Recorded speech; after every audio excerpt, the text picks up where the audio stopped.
school football game of the week. Who's playing tonight? I can't even remember the teams that are involved in this game tonight. Vance Palm alongside Brian Adams and Matt Alvarez. Well, here we go, fellas. We've been talking about this for a long, long time. Everybody in the Valley is talking about this. People in Los Angeles, people up north are talking about this game. This is the high school football game of the week, the quintessential matchup of the two best teams in the Valley as we know it. The visiting Bakersfield High School Drillers against the Centennial Golden Hawks with the vaunted offense and Cody Kessler. There is a lot of things that we're going to talk about tonight during the game. We'll be covering a lot of storylines, a lot of stats, a lot of numbers, a lot of the coaches' quotes. There are a lot of things that we're going to talk about as three analysts and game guys. But we're also going to hear from the coaches in just a second. Let's turn it over now to the Bakersfield High School Driller himself, Brian Adams, who's called a lot of these games, played in a lot of big games, Brian. First of all, let's talk about your BHS Drillers. What do you expect tonight? Well, Vance, the one thing we know they come out for, they've been a stalwart in the goal, and that's their defense. They want to set the tone defensively. Can you put enough pressure on Cody Kessler that you can cover the guys for a short period of time and make some plays? But Sean Johnson is a formidable foe with that running back that gives that Centennial offense balance. So a big test tonight for the Driller defense. But offensively, can Brian Burrell run that little pistol-type offense and control the game and limit Cody Kessler's attempts? This offense is not just about Burrell, not just about Mercy. There are other options here. But as you mentioned, this defense really has to step up. Brian, before we go to Coach Gola, what has this defense been thinking about all week long for BHS? Well, the thing about it is you get talking about Cody Kessler, and I think that's a mistake because if you don't, we saw Sean Johnson early in the year. He's a dual-threat guy in terms of returns, and he's the first back really in the time we've been doing Centennial that has the ability to go the distance. He can go at 90 yards. He can grind you out. So they have a durable back, a big play back that's going to provide some tests tonight. Thank you, Brian. Let's hear from BHS head coach Paul Gola.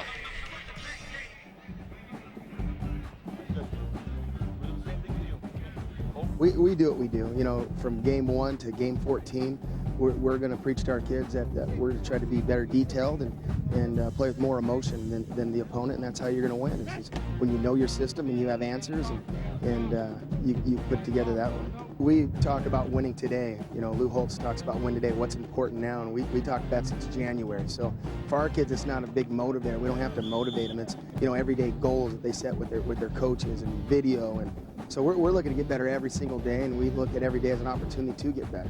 You know, it's going to be an exciting game. We're looking forward to the challenge that Centennial is going to bring. It's just another opportunity for us to get better for the playoffs, and we expect a great game. We expect to see a great passing game, and you know we want to get some pressure on him and then drop. We want to mix it up on him. You know, he's a 3-year starter, so he's like a coach out there as is our quarterback. And it's something where you just can't really sit in something. So we're going to try to mix it up, get after him, and drop, and again try to not give up the big play. That running back's pretty special, and we got to take away the back out. You know, him going out on some passes, and we got to contain him and make him drive the field, and not give up big plays. I don't know if it's pressure. It's exciting. You know, that's why you play the game, and that's why you want to be part of this. You know, and so I don't know if it's pressure, but it's exciting. Our kids are obviously going to be emotional. Thank you, Captain. Well, Matt Alvarez, I'm hearing you on the news. I'm hearing you everywhere. But tonight, we need your brain. We need your numbers. We need your homework. The Golden Hawks, they're awfully high ranked, and boy, the pressure's on. Well, they may very well be the real deal, Vance, but tonight's going to test them against this BHS defense, as Brian mentioned. But, you know, they go with Cody Kessler. They go with Sean Johnson. They have the 5th best receiver in the county in Tim Martinez, so they have a lot of options on offense, and they also have a defense themselves that can hold their own, Vance. Let's hear from the head coach of this great vaunted offense, Coach Nixon. Coach?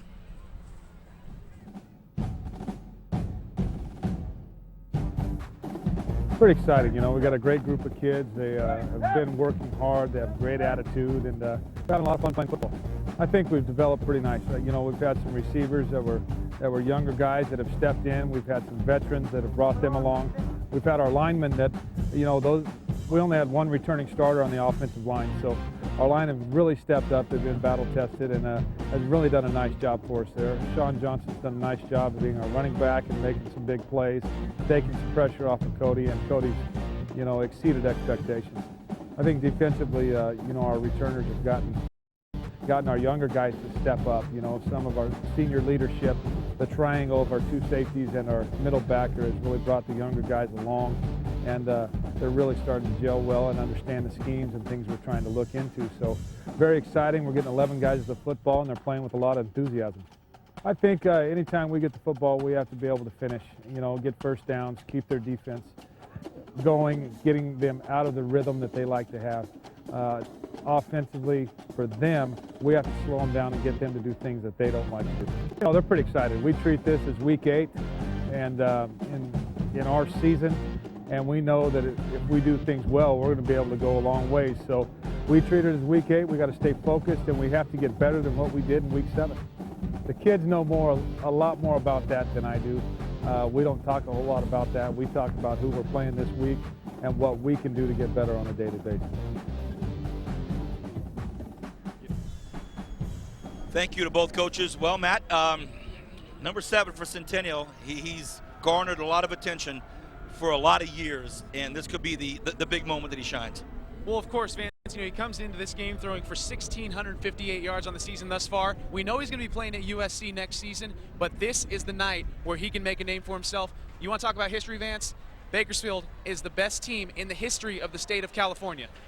Great point, Matt. He's playing against the all-time greatest high school in the state of California, so he's not at the Coliseum yet. He's playing against the BHS Drillers. I'll leave it to you, Captain. Final thought. You played in some huge games in your high school and college career. A big moment game like this, a big game moment, I should say.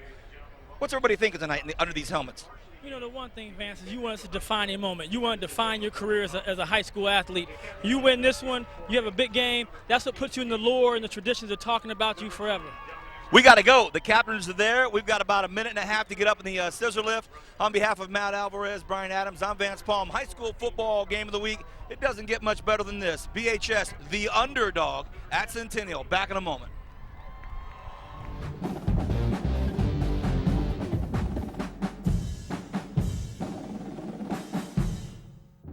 Got a job to do? Premier Equipment Rentals is your answer. Residential or industrial, we've got exactly what you need to get the job done. Whether it's a drill, trencher, bobcat, backhoe, or excavator, you can always count on Premier Equipment Rentals. And with our new extended hours, we're available when you need us. Check us out at 3217 Patton Way and 5001 Stein Road, or give us a call to find out more.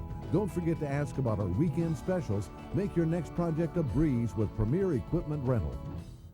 Bakersfield's only sports station that's all sports, all day, every day. Fox Sports Radio 970.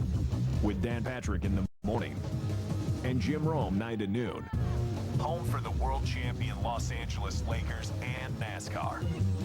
And now the home for the Bakersfield Condors. No swap shop, no tradio, no cheap coupons. Sports. It's all we do. Fox Sports Radio 970.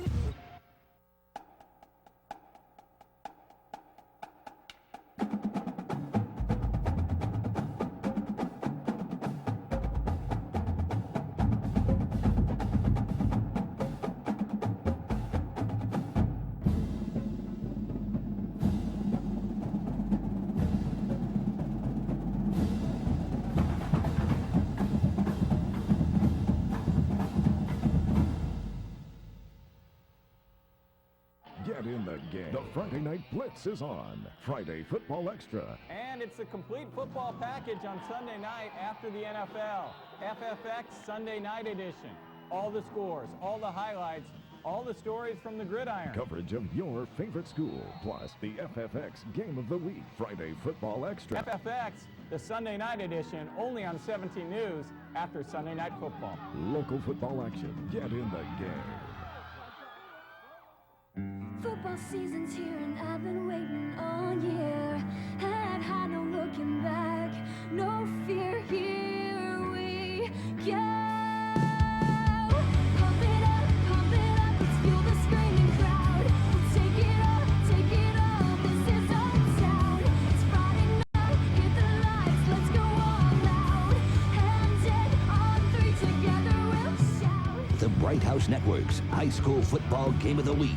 Sponsored by Premier Equipment Rentals, Audio Visual Plus, KGET Friday Football Extra, Crab Radio 106.1 FM, and Fox Sports 970 AM.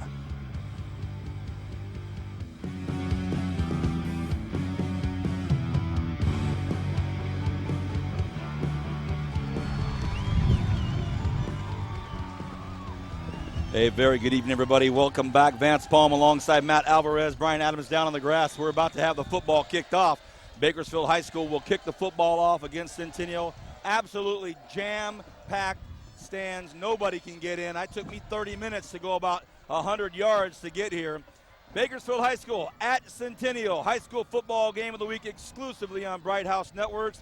This is what it's all about. Friday night at its best. The last Friday night game of October in 2010. The kick is up and it's deep, and it'll be 1st and 10 for the Centennial Golden Hawks at the 20-yard line. Captain Brian Adams, how apropos that tonight starts with the first snap of the line of scrimmage going into the hands of quarterback Cody Kessler. I'll tell you, Vance, one thing if you're the drillers, I like that kickoff because Sean Johnson is very dangerous, and now you're making sure that he has to go 80 yards. But let's watch the matchups tonight, see if they can get that pressure with the front guys, the drillers, and let's see what Mercy Masson does at safety. All right, here we go, everybody. 1st and 10. The Golden Hawks will take over on their own 20-yard line. This is the type of football game that you watch over and over and over, no matter what the outcome, but we certainly expect and hope for a very, very well-played, well-fought football game to incredible coaching staffs. Kessler on a 1st and 10, and he gets it out to Johnson. Johnson makes a nice move at the 23, still on his feet. Oh boy, still on his feet up to about the 38-yard line. So an 18-yard gain to start things off. And here we go on our Audio Visual Plus replay, Matt. Well, you see on the AV Plus replay, Sean Johnson making the good move to break away from that tackle right there. Then he cuts back, makes a great move, then he's down the sidelines. And a big gain.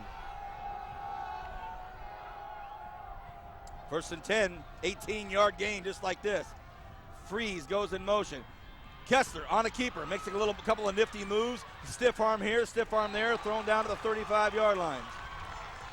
Well, big play by the BHS defense to hold Cody Kessler to no yards gained right there.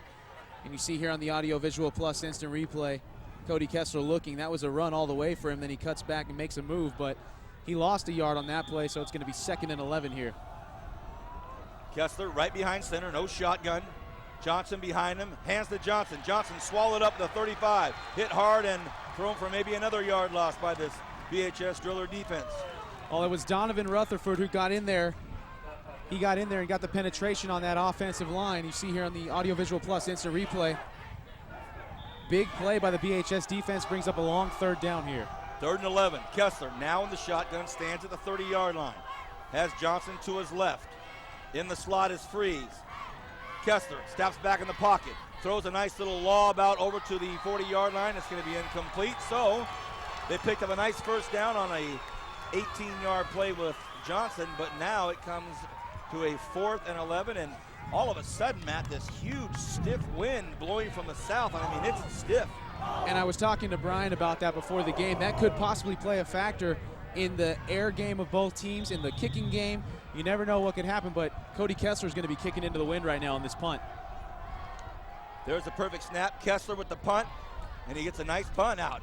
Lands going about the 40-yard line, takes the Centennial bounce, and it's going to be down at about the 37-yard line. So, Brian, that BHS defense has to feel good about their first test against Kessler, because they've been thinking about him for 4 months.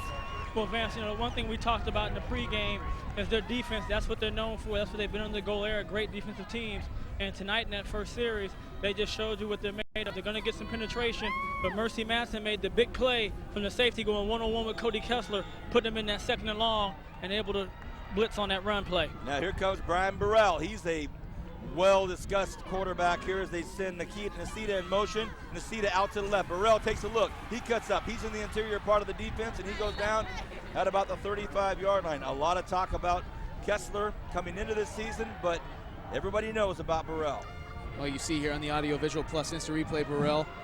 It was designed to be a run, or a pass to the left side rather, but Burrell saw a little hole, saw an opening, took it for about 3 yards. 2nd and 7 now for BHS.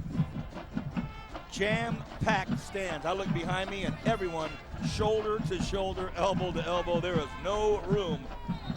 And we have whistles and we have flags. We'll give you the Kern County Official Association names in the second half. Amongst the many things that happen before a game is collecting the names of these officials, but frankly, I was just too busy. I was talking to head coaches. I was talking to a little bit here and there to boosters, players, former players, alumni. We were hobnobbing with the finest in Kern County. I forgot to get the names. We'll get them at halftime, and I'll have Matt read them to you. 2nd and 12 now for the Drillers.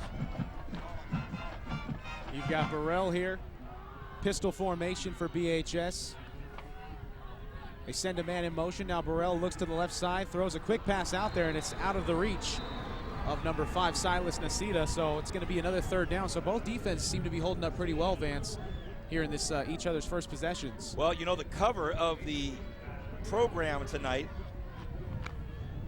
for Centennial High School, the home team, it's all about the defense. Oh, yeah. Cody Kessler not on the cover of a game like tonight. It's all about the defense. 3rd and 13. Brian, what do you like here? Well, Vance, you know, one thing I'd like to do is see if we can get Mercy Matson out there in space, but don't be surprised they try a little run play and catch him snapping. A pitch to Nasita out to the left side. Nasita spins, comes back up. He's hit hard, brought down at about the 37-yard line. So Centennial defense holds, and I believe it's going to be a punt for the Drillers. They have the wind at their back, as we see in our Audio Visual Plus replay. A little delayed pitch out to Nasita. Makes a spin right there, but great pursuit by that Centennial defense. A hard hit out there by Christian King, and here's a punt for the Drillers. Oh, you said it right, Vance. That was great pursuit by the Centennial defense, and now BHS 3 and out on their first possession. That included a penalty. Here's a punt. Looks like it's coming up to us here on the Premier Equipment scissor lift. Great punt. 27-yard line, 26-yard line, goes out of bounds. No chance for Maston to make the return. We want to welcome everybody to high school football. Game of the week exclusively on Bright House Networks as we see our Audio Visual Plus instant replay. A great punt. He pointed it perfectly at the sidelines. And we are absolutely stoked to be with you. It's the 29th, but we're going to see a ton of Halloween themes tonight. Well, to me, Halloween and Hollywood are the same. So we're going to see a lot of that tonight. Brian, what do you think Kessler's thinking here on this second possession? You know, one thing about Kessler's been in a lot of games, he's going to be very patient. But look to him to get Sean Johnson going. 1st and 10. They send Johnson in motion to the right. He has trips to the left. Kessler takes a look, wants to get out on his own. He can't. He's swallowed up and thrown down at the 20-yard line. Well, you saw BHS brought the blitz there as right before the snap was called, the defensive lineman urging his linebackers to get penetration. They did, and the big sack was made by number 15, David Williams. 2nd and 15. One 18-yard first down on the first possession, but now it's been trouble for the Golden Hawks. Kessler fires it out to the 25-yard line. It's caught out there by the sure-handed Thomas Grimes. You know, we see Grimes now in the slot position, Brian. When the season started, we saw him as a running back and the slot position, but now he's in that number 4 slot. We'll see what happens. Well, Vance, you know, one thing that Centennial's doing is they're running more of a hurry-up offense and trying to get a snap before Drillers can get set. Kessler lobs one out, has a man wide open. It's caught out there by Freeze. Freeze trying to get to the end zone. He's at the 20, he's at the 10. Touchdown, Centennial. You said it, Brian. No huddle offense caught BHS off guard. Touchdown. Vance, they got to be ready for that. Centennial's done a little difference in their play, but you're going to see Taylor with a quick scramble rollout. He's going to stop, has the man on the sideline. With the win, puts around the money. And, you know, we talk about big-time players, big-light players, my BLPers. He's a BLPer for real, Vance. Here's the PAT, and it's going to be Christian Williams. Kicker, we saw the 0 week, the first week of high school football. And he has a nice leg behind him. He's kicking into a stiff wind, but it's a PAT. It's up and it's good. So on a 3rd and long, when the Drillers were giving Centennial all they could handle, Cody Kessler in the hurry-up offense. And Matt, it's all yours. Well, the BHS defense shocked right off the bat as you see the speed of Tyler Freeze here on the Audio Visual Plus instant replay. But one thing I noticed was that there was a lot of movement in those receivers out there on the far side, a lot of crisscrossing routes. So obviously some sort of confusion. Someone lost their assignment on the BHS defense, and that led for a 7 spot being up on the Golden Hawk side of the scoreboard. Well, not lost on us as viewers up here on top of this Premier Equipment scissor lift was the great block that Sean Johnson laid on the linebacker, whoever that was coming in on the left side. Sean Johnson delivered a punishing blow as a running back with the block that gave Kessler what he needed was about 2 or 3 more feet and about 1 or 2 more seconds, and a perfect pass up into the stiff wind. And hey, that's why he's ranked number 2 in the country. Well, 7-0, and now the Drillers with Mercy Masson will be at the 10-yard line. A stiff wind. Let's see what Williams can do with it. It's a low one, keeps it below it, and it's picked up at the 35-yard line. Oh boy, look at this. Nasita takes it down to the 29-yard line, so a nice play by Nasita. And you couldn't come up with a better scenario after that long touchdown pass as far as momentum. Well, you see here on the AV Plus instant replay, that was just a great move by Nasita, but that kick by Williams, I mean, obviously you don't want to put it up into the wind with that stiff breeze blowing, but then again, it could backfire like that, and now BHS has great field position on the 30-yard line of Centennial, Vance. 1st and 10, 7:57 remaining in this first quarter, just underway. Looks like they're having an issue with the chains down there, Vance, right below us.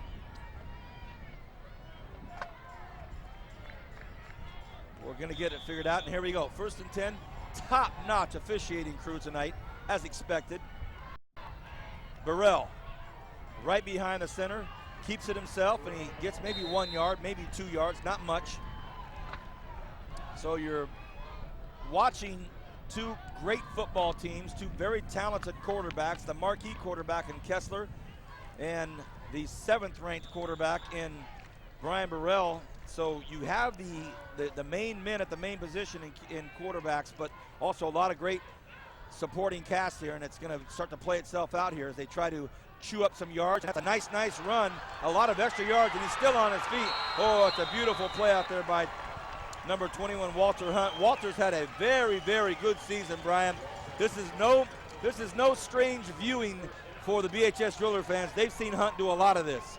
Well, Vance, this is exactly what they want to do, Vance. They want to really grind you out, make some big plays, and then they're going to try to hit you deep with Mercy Matson, making the huge play, the game breakers. But this is what they're designed for, is to wear you down and run the ball with Burrell and the running backs. The pitch, it's out to the right side, and it's going to be very close to the goal line. He doesn't get in. He's down at the 1-yard line. That's Chris Hannibal. Hannibal takes it down to the 1-yard line. Nice play. Now you see the audio-visual plus instant replay. Hannibal getting around a big hit there, and then he takes a big hit towards the goal line, but he gets it inside the 1-yard line, Vance. 2nd and 1. Second and goal? Yeah, 2nd and goal from the 1. 6.5 left in the first quarter. Burrell takes it in. Touchdown, Drillers. Oh, what a way to respond if you're Bakersfield. And this Bakersfield sideline, the crowd is pumped up over here behind us, Vance. You see on the AV Plus instant replay, Burrell gets a great push from his offensive line, and he's able to follow that right to pay dirt, and they're an extra point away from tying this game. You know, Vance, for 2 teams that have such great defenses, Centennial came in giving up only 12.1 points a game, BHS giving up 13.2 points a game. This one is looking like a shootout early. PAT, the snap, the hold, the kick, and it is good. We're tied up 7-7. High school football game of the week exclusively on Bright House Networks Bakersfield. We'd like to thank our great sponsors. We'll do that in a moment as Burrell hammers the football end, and so we're notched up at a touchdown apiece. First of all, our thanks to Premier Equipment Rentals for these great scissor lifts. We're able to get these great shots. The one you're seeing now comes from the scissor lift we're on. Thank you to Premier Equipment Rentals. Thank you, Lynn and everybody over there. Great sponsor. How about Audio Visual Plus, our instant replay sponsor for all of your Audio Visual Plus needs, including the podium. Audio Visual Plus. And then, of course, our incredible media sponsors. You have to be kidding me. Crab Radio. We'll have our Crab Crush tonight. Also, Fox Sports Radio 970. I spend the first 6 hours of every day of my life on listening to the Radio 970, Dan Patrick and Jim Rome.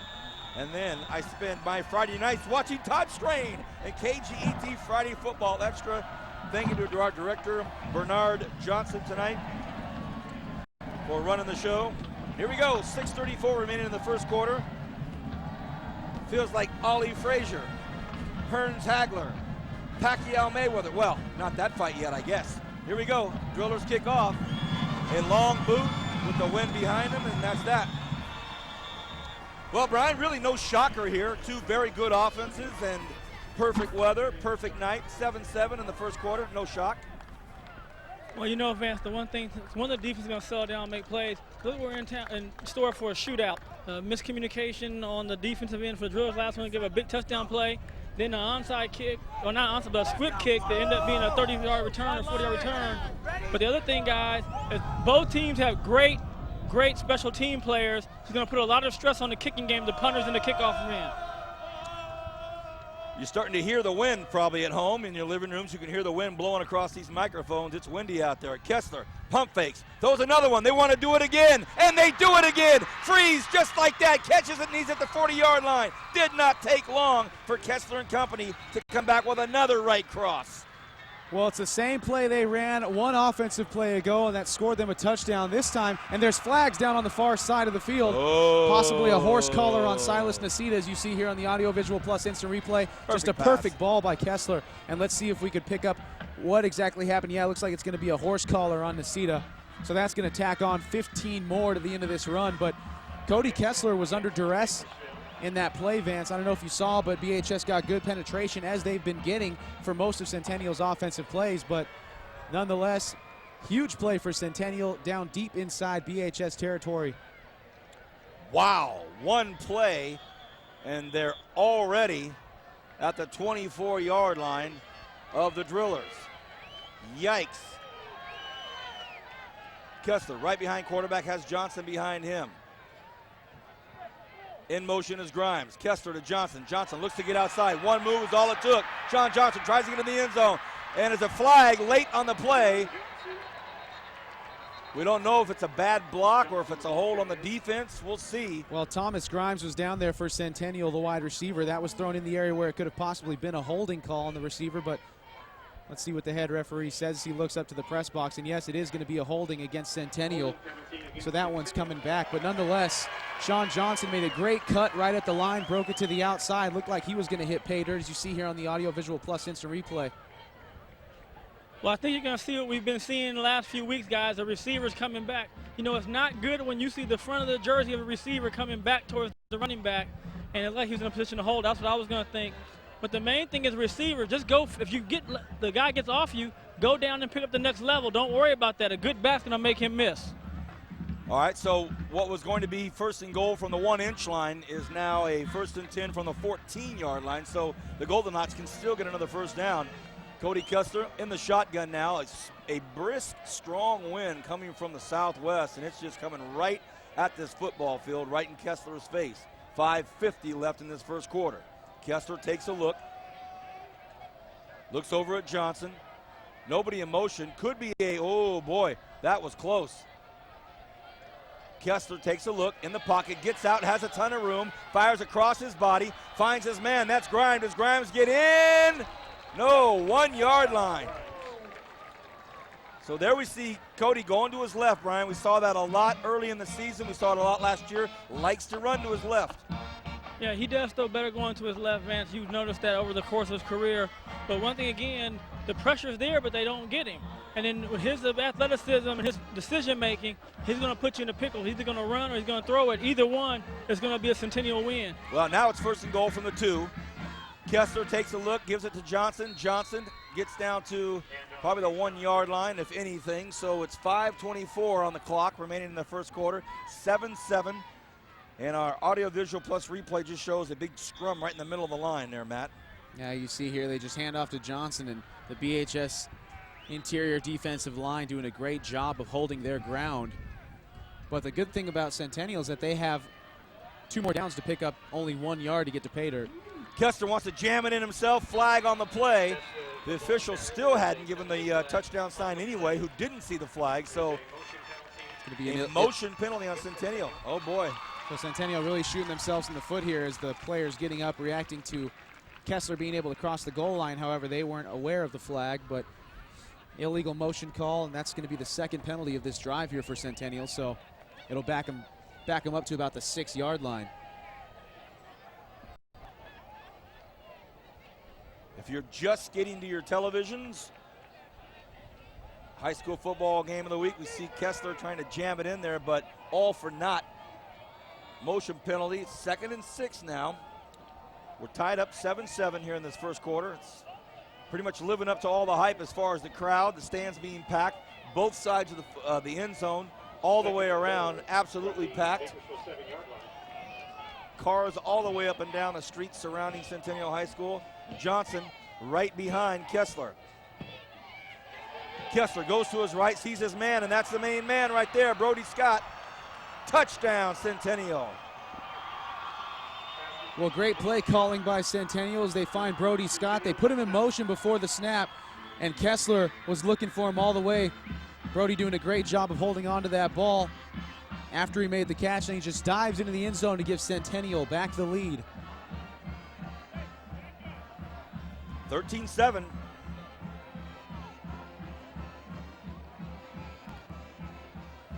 Here's the PAT, and a flag on the PAT. And if that's, we'll see what happened there. Well, it's going to be procedure penalty, so they get to kick it over. Good thing for the Golden Hawks. Yikes.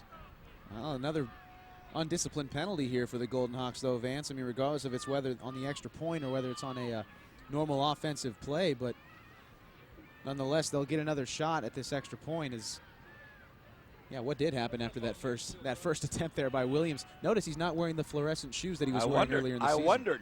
All right, so now it's a 25-yard chip shot for the talented Christian Williams. There's the snap, the hold, and right down the middle. So it's 14-7 Centennial. Kessler, first play from the line of scrimmage on this series, threw another 50-yard bomb, and a penalty on top of that put him at the 24-yard line, but it took him at least 5 or 6 plays to get in with a few penalties, and here is a look at that touchdown. They put Scott in motion, as Matt said, and it was just a little tiptoe into the end zone. There's not going to be a lot of stopping Brody Scott, 6'1", 206-pound junior. They're definitely going to look to him to be one of the big leaders on this team next season, Vance, but taking care of business tonight for sure. Well, Brian, here's this long pass we're watching on our replay. First play from the line of scrimmage, second series. Boom. Well, Vance, obviously Centennial's found something they can go to, and don't be surprised they go back to again. But that cornerback's going to have to step up. That's twice he's gotten beat on the same play, and he's really not even close to make a play if the ball was just even held up a little bit. Cody threw 2 perfect passes, but he's got to be able to take that away if they want to have any success tonight. You know, Silas Nacita was the cornerback that got beat, Brian, and you know what? You could possibly get away with that with any other quarterback in this valley, but not against Cody Kessler. Well, here comes a pitching wedge. They put this one up, and fumble! Fumble! What a smart play. BHS looked like they picked up that ball, but what a smart play. What a great play call by the special teams coordinator of Centennial, because you're kicking into the breeze, Vance. You're kicking into a breeze, so that ball's going to hang up there. But what you want to do if you're BHS, if they try that again, you've got to signal for the fair catch. You have to signal for the fair catch. It's like an infielder or an outfielder, trying to catch a pop-up in the city of Chicago or Cleveland when that wind's coming in. It's just blowing all over the place. So a little bit of momentum drop now for the Drillers. Let's see how they respond. 1st and 10. They go up the middle, and they go to their strong running back, and Walter Hunt. And Walter Hunt, by the way, we say that he's so big and so strong, but he's 5'8", 168. He just runs with a purpose. He runs like he's 6'4", 230, that's for sure. He hits the hole hard. And like Julian Dean Johnson at North High School. Well, not the biggest guy, but boy, when he had the football, you knew it. 2nd and 7. 4:22 left in this first quarter. They pitch the ball out to number 5, and that's going to be Nacita. Nacita looking for some room. Nice defensive effort there by the Golden Hawks. No flags in the sidelines. That'll bring up 3rd down. You know, with 4:16 left to go here in the first quarter, as you see Nacita on the audio-visual plus instant replay, holding the ball in the wrong hand there, Vance. Should be holding it in his outside hand, but nonetheless able to pick up a couple yards, make it a more manageable 3rd down here. About a 3rd down and 4. They have the ball at their own 29-yard line, and they send Cardenas and Maston way out to the right side. Burrell's going to be in that mini shotgun, and he's got Hunt right behind him. Burrell, hard count, nobody jumps, looking for a 1st down the easy way. Burrell on a keeper. He's going to pick up the first down. Oh, Burrell almost broke a big one. Gets brought down at the 43-yard line. First down drillers. Ooh, ooh, ooh. I was going to say, Vance, with 4:11 left to go here in this first quarter, it's not as chippy as I thought it would be for a game of this magnitude, but you see here on the Audio Visual Plus Instant Replay, great job by Burrell to pick up the first down on a big third down conversion here, so puts the ball at about the 44-yard line on their own side of the field. 1st and 10, 4 minutes exactly left in this first quarter. Burrell on a pitch, kicks the ball out to Hannibal. Hannibal looking for some room. Hannibal gets to the 44-yard line. Boy, that's a nice play right there. Very, very close. Nope, they give it to him. So 2 first downs in a row, Brian. Mr. Momentum. Well, Vance, like I said earlier, this is what they do best. They're going to grind you out, try to really run the ball down your throat, and then they're going to sneak some passes in on you because they have some big play capability guys. But if you're Centennial, you have to start stuffing that run. Now Centennial taking a timeout here with 3:51 left to go in the first quarter, and the Golden Hawks holding a 14-7 lead, the #1 team in the Valley, Vance. You know, great story on the cover of the Bakersfield Californian today, not even the sports section, but on the cover of the entire newspaper today about the Kessler family and taking in one of their son's teammates and good friends. And you know, what a great story to bring in Sean Johnson. You know, it's well documented that the Kessler family took in Alfonso Jackson as well. When he was at Bakersfield High School, he played youth league with Cody Kessler. And Brian, it's a great example of everything except for the football and the sports. It's about the other things that make families and athletes and teams special. You know, and that's really what's made him a special kid, is he's well-rounded. He comes from a well-rounded family. He's going to look out for more than, like you said, Vance, everything other than sports, and let sports take care of themselves. Well, we need to take care of ourselves up here, Matt. We need some parkas and a windbreaker, because now it's picking up. Man, where are we, at the beach? 1st and 10, Burrell. He's on a keeper up the middle. Burrell looks to get outside, still on his feet, about the 39-yard line. So that zone offense that we see so much of now, Burrell taking a good look and a good read. We know all about his arm, but boy, he's got good legs too. Well, he does, but a great tackle here by Brock Bays, number 18 for Centennial, to limit the yardage gain, so it's going to bring up about a 2nd and 4 now. But they are in the Centennial half of the field. They are with the wind here, at least for the next 3.5 minutes, Vance. 3:25 left in the first, 2nd and 4. Burrell wants to throw the ball. Finally puts one up, and he overthrows his receiver by a bunch. Looks as if there may be a little bit of communication problem. I don't know, either that or he threw it out of trouble. Well, Vance, I think exactly what you called it right, the little miscommunication. Burrell thought he was going one way, and Mercy Banson took a little bit flatter break. But, you know, Vance, we talked about in the game, you know, the feel of this atmosphere. Says it's one of the biggest games in the last decade. And if you look around, if we can ever get some camera shots, I know we will throughout the game, people are lined up along the fence. This is a throwback game. This is how it was in the late 80s when I was playing with the Garces in the mid-80s and mid-90s, when you had the 7,000, 6,000 fans of the game. Wow, a keeper by Burrell on what could have been an option, but a beautiful, beautiful play out there by Jared Norris, intended to go to the University of Utah. What a nice play. Well, Burrell here on the AV Plus Instant Replay. Yeah, he runs into a brick wall there in Norris, but that's going to bring up a 4th and 1 here, Vance. Looks like BHS is going to go for it, so both crowds starting to come to life now. Well, they've been alive, make no mistake about it, but now it's a little bit of a jolt for them. Now they kind of get woke up again. Oh, a hard count, almost got that Centennial defense to jump, but they don't. Now Burrell gets his guys back where he wants them, has a quick word with Van Horn. Now Van Horn's going to go, no, it's Nacedis. They pitch it to Nacedis. Flag on the play. Nacedis picks up the first down, but let's see what the flag is going to be. You know, I think they're going to get BHS on illegal motion here, Vance, as we saw the right wing move before the snap. So let's see what the head referee signals to the press box here. And it is going to be an illegal shift against BHS, so they're going to be forced to punt here. But you could see on the right wing, if we could look at that replay, you could just see the left side of, who was that, number 21, Walter Hunt. Wow, and the Drillers would have had a first. But now, as you say, they're going to go to the air here and put it up and punt it. You know, with this wind, Matt Alvarez would put it off the scoreboard. No, Vance, I would kick it out of bounds right at the 10-yard. I would put it inside the 5-yard line, Vance. No reason to get a touchback.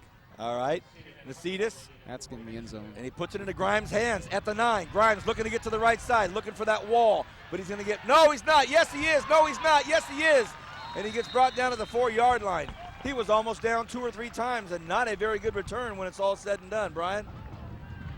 You know, guys, he looked like he had a good chance to make a good return, and you're going to see right here, if Thomas, right, once he gets that block, he's got to try to come harder upfield, not so much sideways, and just get as many yards as you can, because at that point, you're going to be looking at getting pinned inside the 10-yard line. Brian, so you keep talking, and we keep seeing big block after big block after big block, some big hits out there, but you're right, didn't make the maneuvers he needed to. The real problem was that the drillers did a great job of staying in their lane, so even though one guy got picked off, there's another guy right there that was kind of making him go out to his right a little bit. Brian, can you feel the wind down on the field? Is it windy down there, or is it just up here? Oh, you can feel it down here. All right. Sometimes we're so high up in these scissor lifts, you don't know if exactly the wind is hitting the people down on the field too, but boy, it is. Big hits on that return. Well, here we go. Cody Kessler and the Centennial offense with Sean Johnson to his left and Trips out to his left. Has the ball on its own 5-yard line, and before it goes, a penalty flag thrown way back here, and Coach Nixon not happy. It looks like they might have taken too much time here, Vance. Wow. And it is going to be a delay of game call, so it's going to move the ball to the 2.5-yard line now. And with BHS's vaunted defense, that's not somewhere you want to be, because if they are able to hold them to a 3-and-out, it'll give them great field position. But the last 2 times BHS has pinned Centennial back somewhat, they've come out with big offensive plays. You know, guys, one thing about the way Cody Kessler is, he just looks at a chance I can throw a 98-yard touchdown pass, so you never know what he's going to do. 1st and 12. He's right behind center. And they hand off to Johnson. Johnson met by this BHS defense, and he gets brought down about the 4-yard line. 2 minutes, 3 seconds left here in this first quarter. You're watching High School Football Game of the Week. My name is Vance Palm. I'm joined down on the grass, as always, with our captain, 13-year Bright House Networks veteran, BHS driller, and UCLA Bruin, Brian Adams. And I'm up top here with Matt Alvarez, Foothill High School Trojan, product of the University of Arizona, and now pretty much a superstar in the local news radio should I say, fraternity sorority. Here we go. 1:38 left, 2nd and 11. Johnson stands in his own end zone. Kessler trying to get some breathing room, punches it through for maybe 1 or 2 yards. That'll bring up 3rd and about 9. And that's exactly what Kessler was doing there with that play, just trying to get some breathing room, as you said, with a $1:23 left to go here in the first quarter. And he goes to the sideline, going to get his call from Coach One Nixon. thing they'd like to do, if they could, I don't think they're going to be able to do it though. They'd like to kick with the wind, right? Draw this thing out a little bit and let this quarter run down and maybe get a chance to punt with the wind. Somebody do the math for me. 3rd and 9, 1:02 left here in this first quarter. What a nice first quarter. The Golden Hawks lead by a touchdown, 14-7. Kessler takes a look, wants to go to his right, looks to his right, now throws across the middle, has a man wide open. Oh boy, there it is. Tim Martinez looking for the end zone. Will he get there? He's at the 15, the 10, the 5. Touchdown Golden Hawks. How beautiful is that?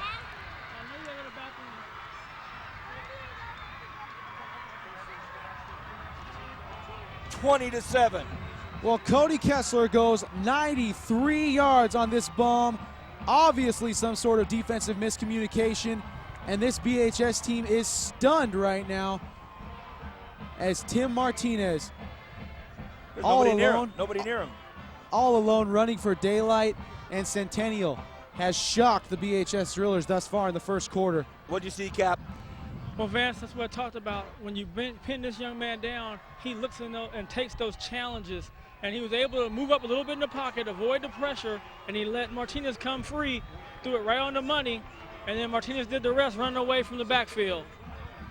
Well, here's another look at it. As Brian said, Kessler's in trouble, steps up, now he has a mountain of room, and just floats a perfect little feathery pass right out to Martinez, and now it's just a foot race. And boy, Martinez says, man, I got a long, long ways to go. As he passes the 20, gets to the 10, and he's like, still nobody near me, and a gallant effort out there, but touchdown, 21-7, Golden Hawks. Well, for a team in BHS that came in giving up an average of only 13 points a game, and for Centennial to put 21 up on them in the first quarter, Vance, what do you think that does to BHS's morale? With only 45 seconds left when the play went off, or about right around there, deep in their end zone, facing the wind.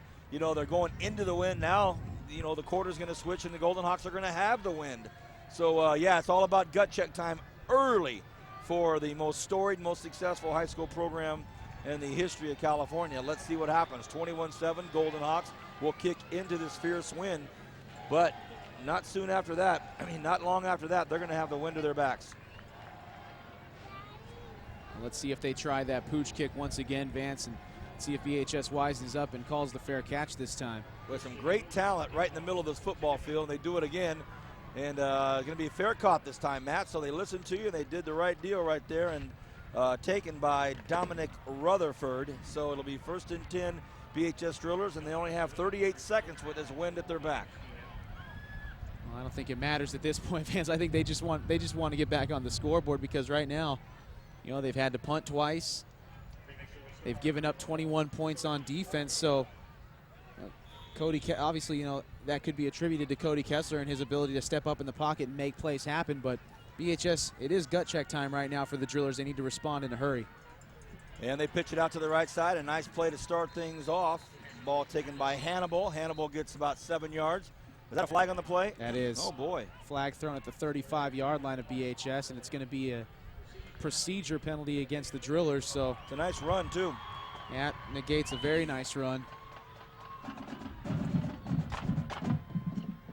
Both bands are here in force. The Driller Pep Band right behind us, and boy, they sound great. They sound nice, and the home band, Centennial Golden Hawks band, right across from us tonight. This is, you know, you're from another country, and you always hear about Friday night lights and high school football in the United States. This is what it's about. 25 seconds left in this first quarter. Burrell on a 2nd and 15.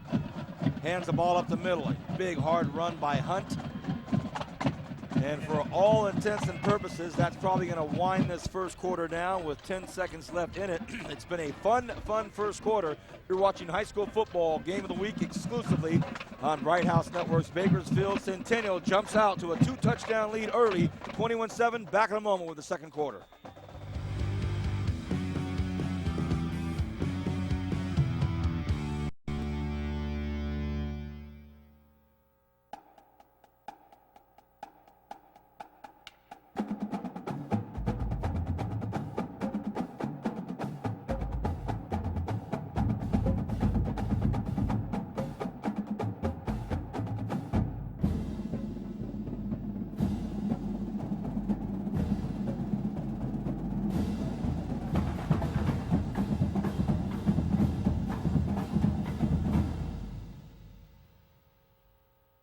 Bakersfield's only sports station that's all sports, all day, every day. Fox Sports Radio 970. With Dan Patrick in the morning. And Jim Rome 9 to noon. Home for the world champion Los Angeles Lakers and NASCAR. And now the home for the Bakersfield Condors. No swap shop, no tradio, no cheap coupons. Sports. It's all we do. Fox Sports Radio 970.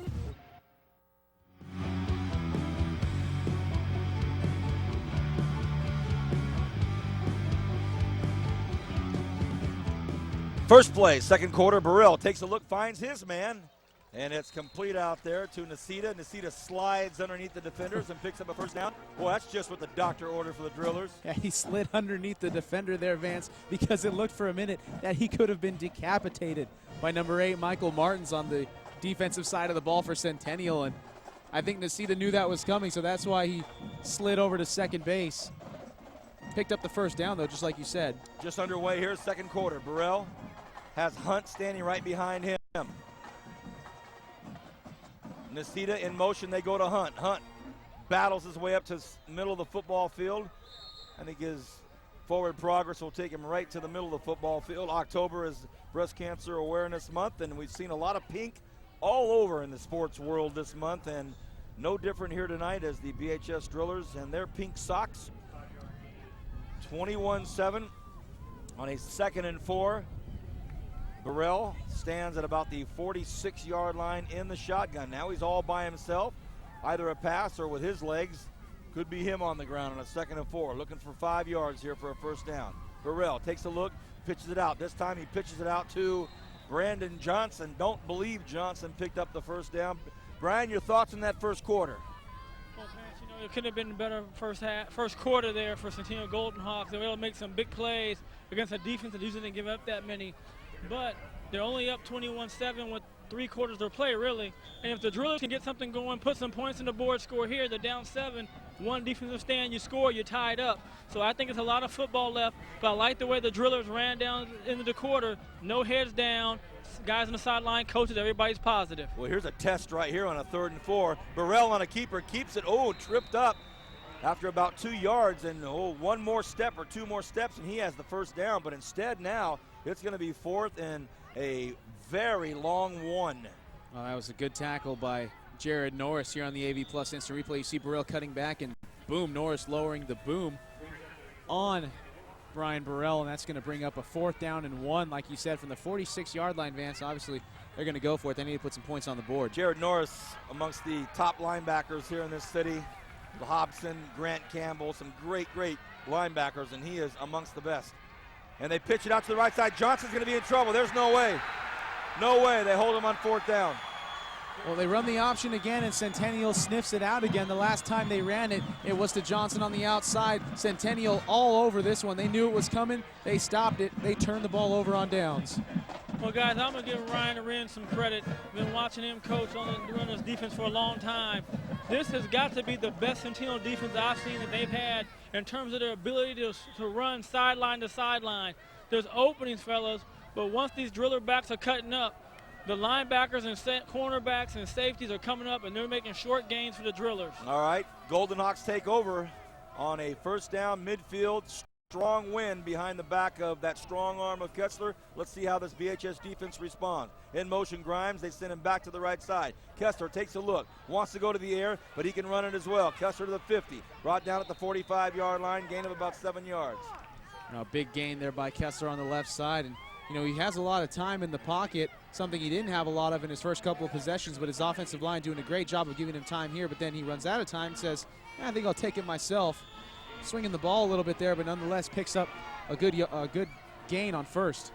2nd and 4. Kessler going to be in trouble. Can he get out of it? No, he can't. Brought down at midfield for a loss of about 7 yards. So nice job by that defensive front for the Drillers. They get in there and get him.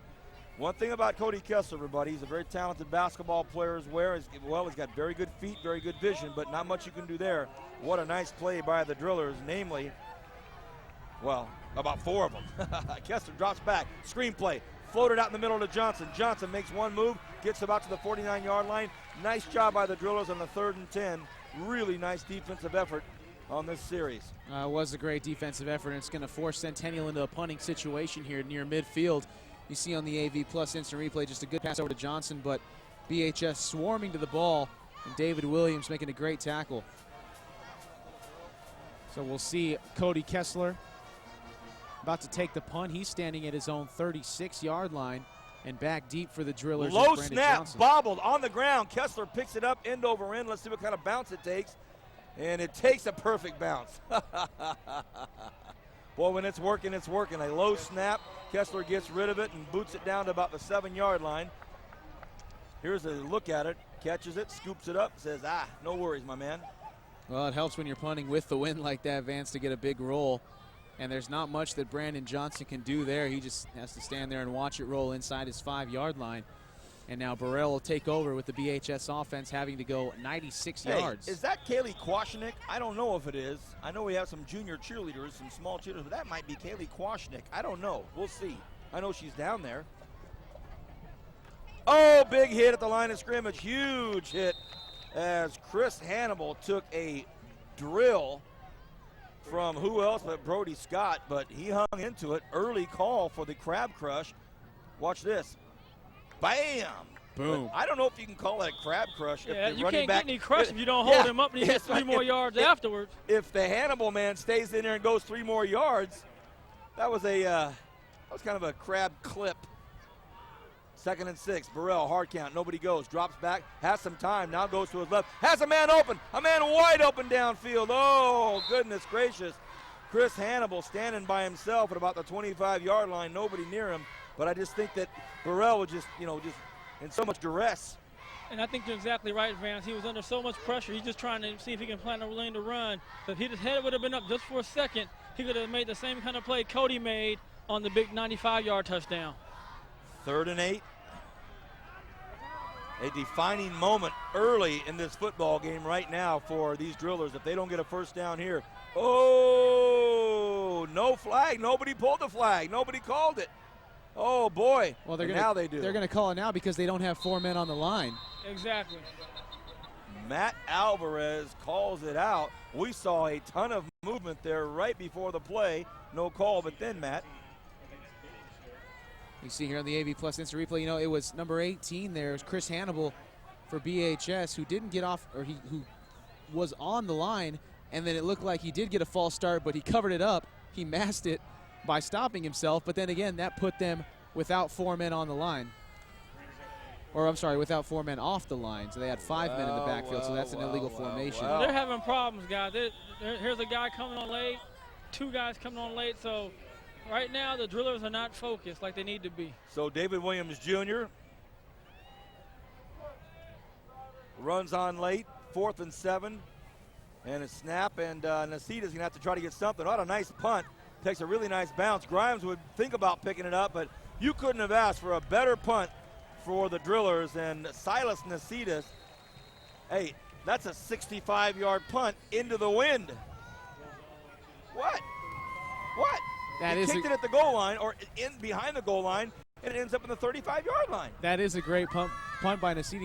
Into the wind, you want to kick it low like that because the higher you kick it, unless you can get a perfect spiral on it, which not a lot of people could do at this level.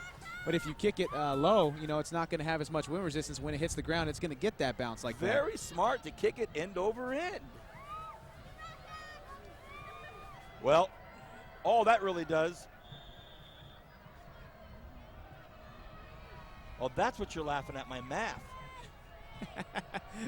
Wait a minute. 35. Oh, yeah, you're right. Okay, got it. Well, 35 and 65 isn't that 100? I'm not a math major, Vance. Well, you're correcting me. And if from the 7, 43 yards to the 7, 50. he kicked it at the goal line. He caught it behind the line of scrimmage. But it goes where the snap is from. Oh, come on. It might have gone so far in the air. Come on, man. Believe me, I notice these things, Vance. This guy's too much, man. You know what it is? Matt Alvarez. That's what it is. It's already happening. We're in trouble. Tell them we're playing we're Sandlot rules, Vance. Man, oh man. We do Sandlot math out here. 2nd and 10, nothing on that first one. 6:17 left in this first half. Kessler takes a look, fires one across the middle, and it bounces off the shoulder pads of Thomas Grimes. He's about 9 yards away, and an Elway bullet right off his shoulder pads. Vance, right there, hits Thomas Grimes in the shoulder pads, and really Centennial was very lucky that ball didn't bounce up and was intercepted by a driller. Well, it did bounce up, but it was fortunate that it was out in the flats because that thing was up there for about 2 or 3 seconds. When that left Kessler's hand, Vance, that thing was humming. And, I couldn't think of a better quarterback than John Elway to compare that pass to because they both have bullets. And he wears number 7. Student body right. Well, Johnson goes to the left now, and they go out to the 40-yard line, and it's caught out there by number 8, Michael Martins, but a flag on the play, and a lot of flags have been called from this near side right here, right in front of the BHS driller bench. Now it's going to be an eligible man downfield against Centennial. So once again, a big play by Centennial. Wouldn't have picked up the first down, but it would have made it a more manageable 3rd down. But now they're going to be moved back. Well, on a 3rd and 15 or whatever it's going to be, Brian, it's almost scripted now for Cody to let one fly. Well, guys, one thing, it looks like the defensive line for the drillers has settled down a little bit now. They're not overshooting them. They're staying and they're corralling them on the last few pass plays in the other series. So it'll be interesting to see what happens. But look, they're going to go ahead and punt.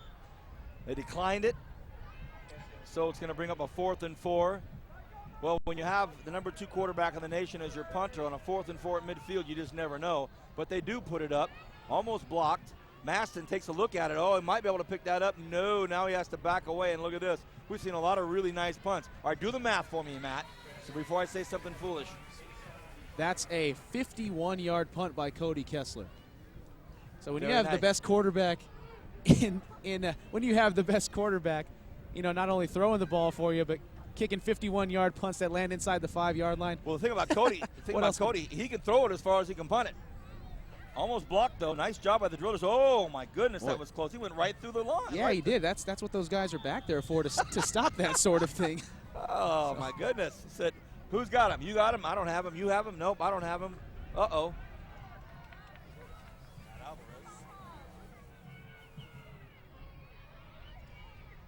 First and 10.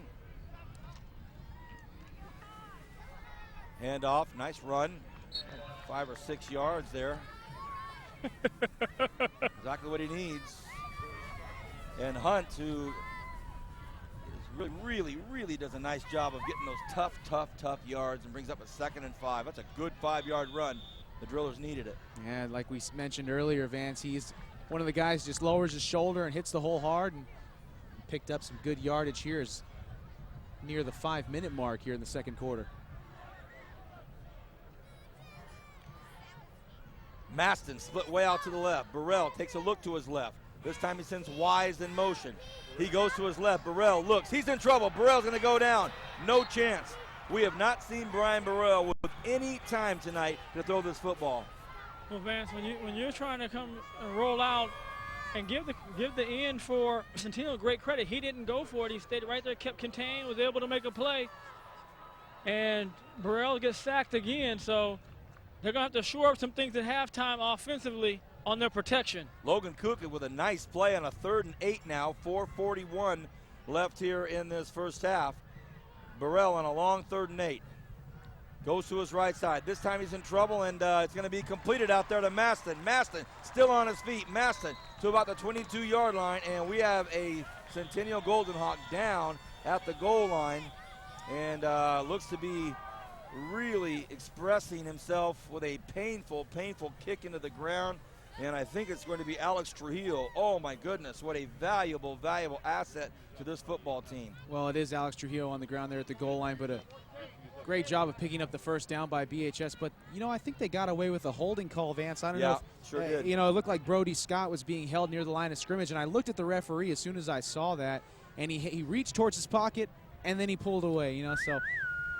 Yeah. He reached for the holster. Exactly. Didn't do it, though. Maybe he saw something right there at field level that kind of changed his mind, but we have an injury timeout here. 4:29 left in this first half. Unfortunately, it's Alex Trujillo down on the ground. We want to thank Premier Equipment Rentals. Let's just start off by thanking the great company that gives us this incredible view up here every night. That view is coming from Tony Ombris down on field level. But the Premier Equipment scissor lifts, thank you very much. And how about Audio Visual Plus? Everything you would ever want in your Audio Visual Plus needs, including the podium and the microphone. How about our media sponsors, Crab Radio and KHTY Fox Sports Radio 970. I leave for Delano about 5:15 every morning, and by the time I get halfway there, I'm turning on Dan Patrick, and right after Dan Patrick, it's none else than Jim Rome. I spent about the first 6 hours on that station. And then how about Todd Strain and KGET Friday Football Extra, as we see Trujillo walking off with his own 2 feet, which is good to see. Always good to see. 4:29, and Matt, you mentioned, not lost in all of this was a big first down for the Drillers. Yeah, absolutely. With 4:29 left to go here in the second quarter, they're trying to muster some sort of offense against this very stout Centennial defense. So that could possibly kickstart them here into something big for the Drillers.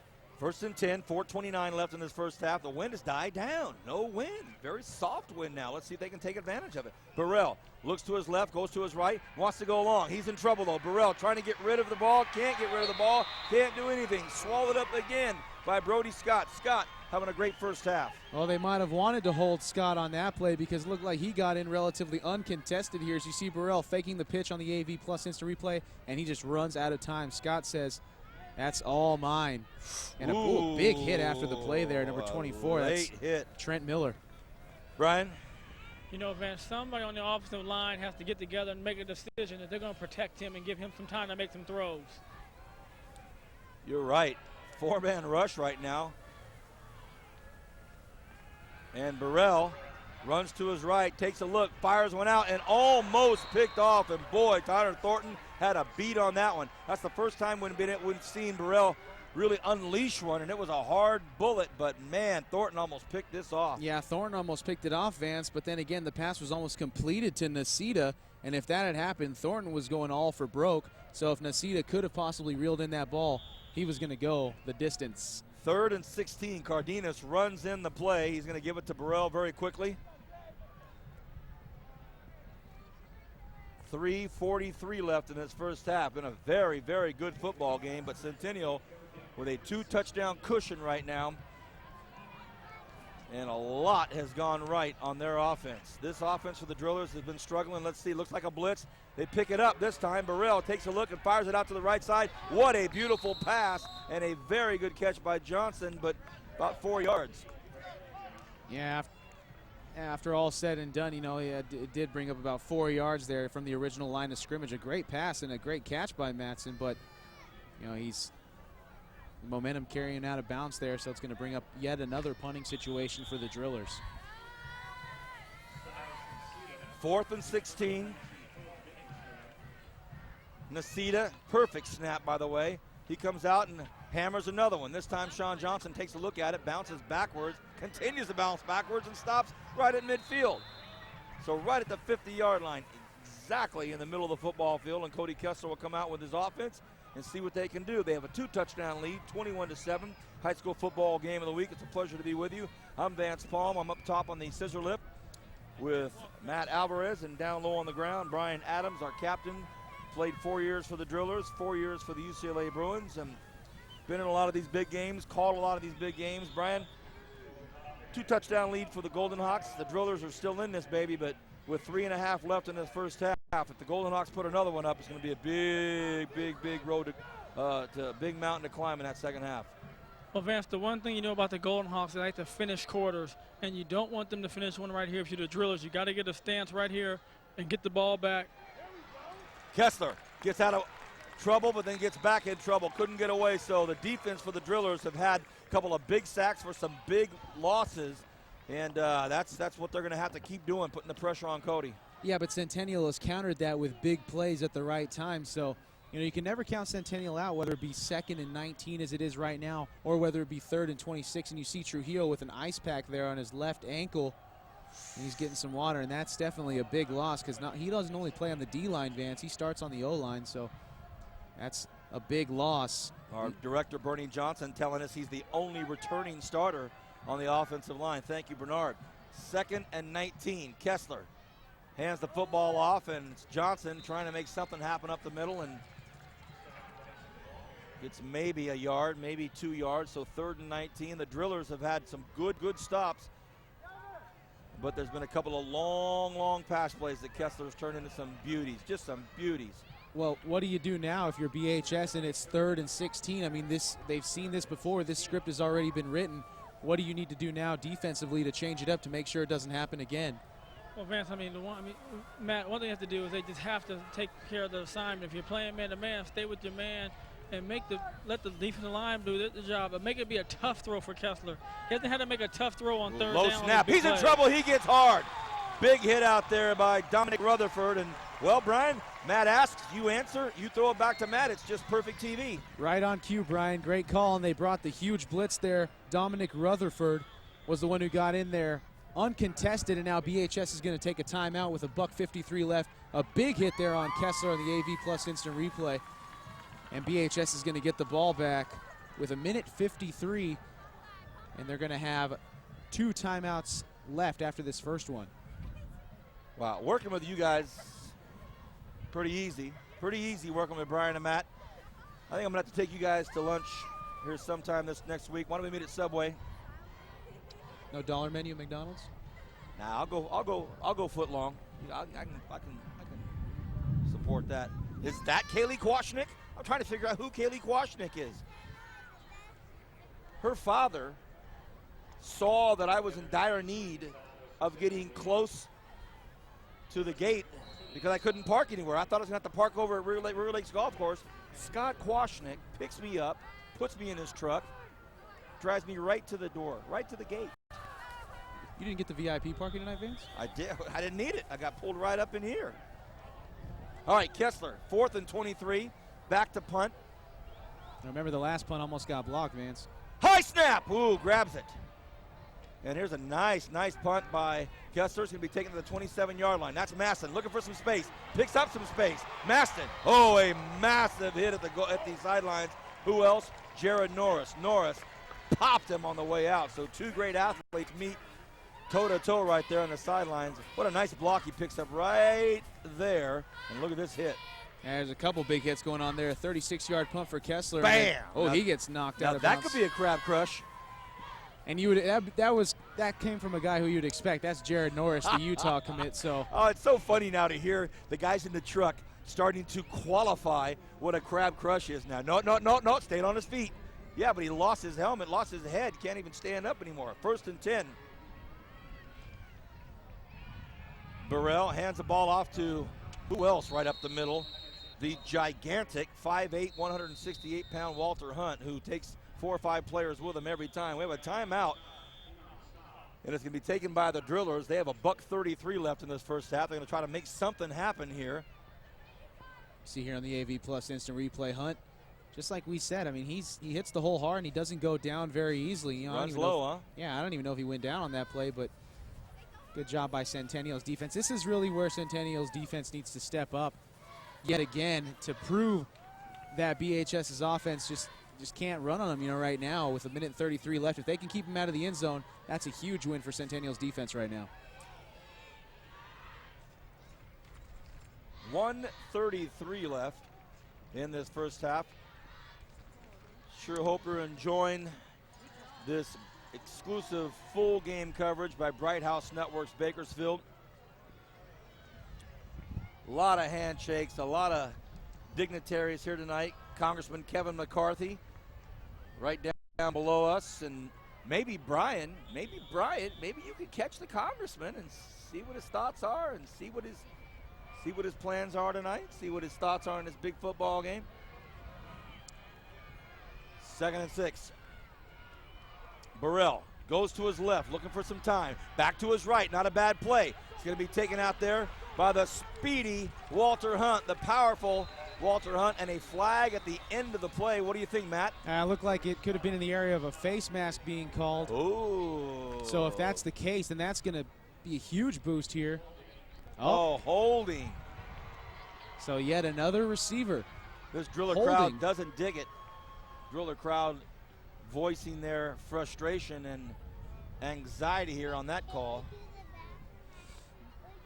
So that's a big play now for Centennial's defense as that went from a potential first down, and they move it 10 yards back from the spot of the foul. So it's going to be 2nd and 9 here, just on their side of the 50-yard line with a $1:22. 2nd and 8, Burrell. That mini shotgun.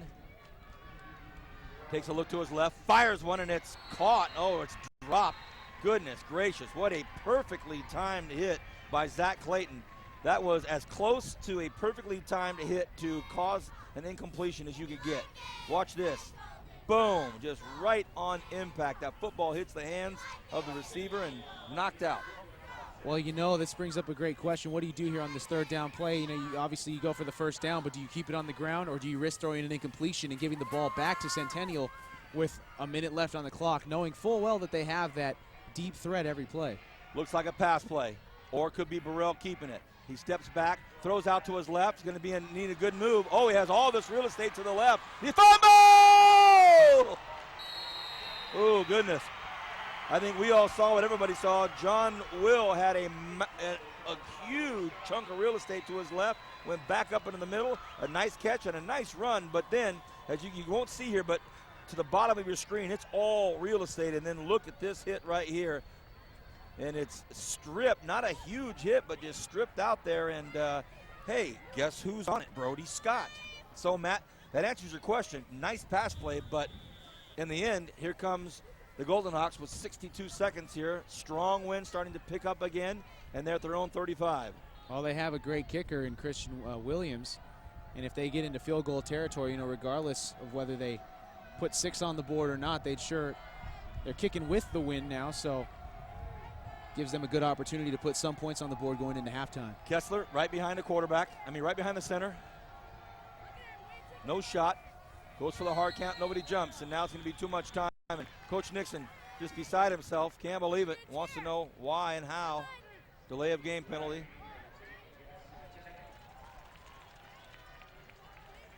Coach Nixon, hands on his side. Right there at the top of your screen, upper left corner. He's walking along the sidelines. Must be a very surreal time for him. Be coaching one of the top teams in the state, top team in the Valley. Great athlete, and Coach Kessler, nobody better than Brian Nixon to handle all this. Well, you know, the one thing with Coach Nixon, if you're a quarterback, you can't be in better hands. He's a great quarterback at Shafter, then at BC. Then he went on to college. So great tutelage, and he runs a great program. And here's Sean Johnson. Johnson swarmed up out there by that BHS defense. Nice job. They did a really good job getting to the football. Clock continues to tick. Under a minute left in this first half. Now, Centennial has 2 timeouts left, and they can use them if needed, but it looks like they're not really showing that much of a sense of urgency. As you see on the AV Plus instant replay, BHS doing a great job of swarming to the ball. And so we're down to 35 seconds left here with Cody Kessler in the shotgun. Nice to see Congressman at the football game tonight. He knows where the ticket is. Johnson to his left.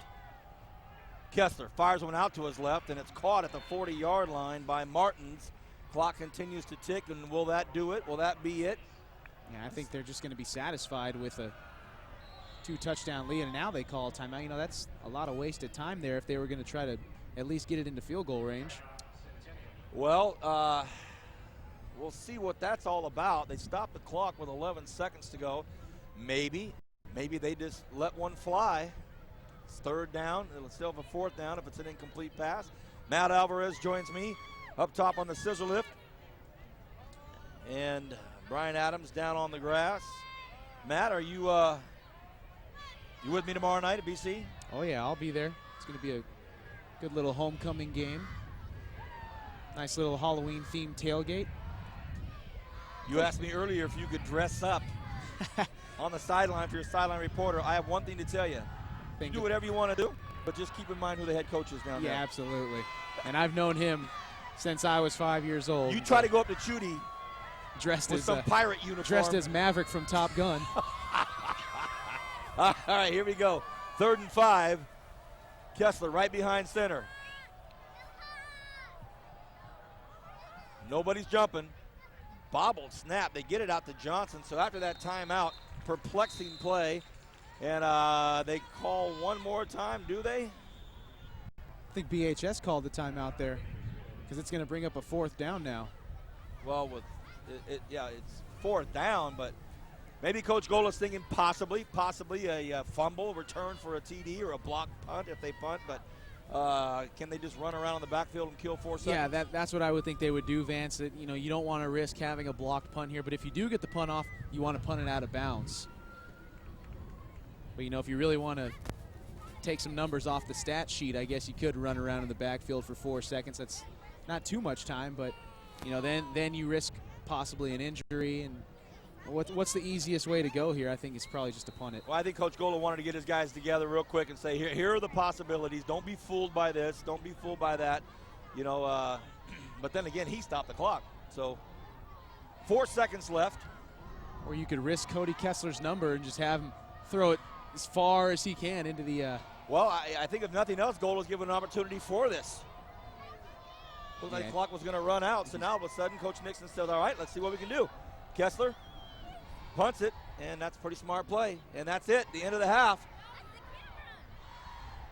I don't know what all the action is down there. 21-7, the Golden Hawks have a 2-touchdown lead as they go into halftime. What a football game. We appreciate everybody being with us. Don't go anywhere. When we come back, the 3rd quarter of this blockbuster game on Bright House Networks.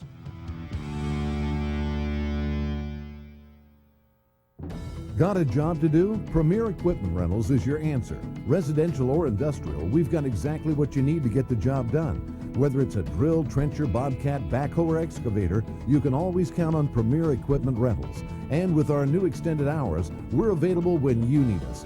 Check Check us out at 3217 Patton Way and 5001 Stein Road, or give us a call to find out more. Don't forget to ask about our weekend specials. Make your next project a breeze with Premier Equipment Rental.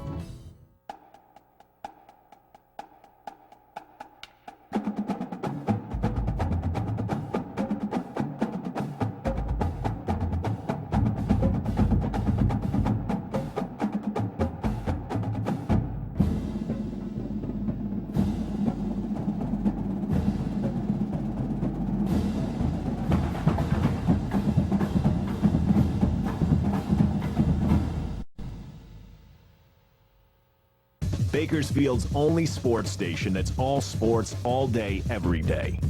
Fox Sports Radio 970. With Dan Patrick in the morning and Jim Rome 9 to noon.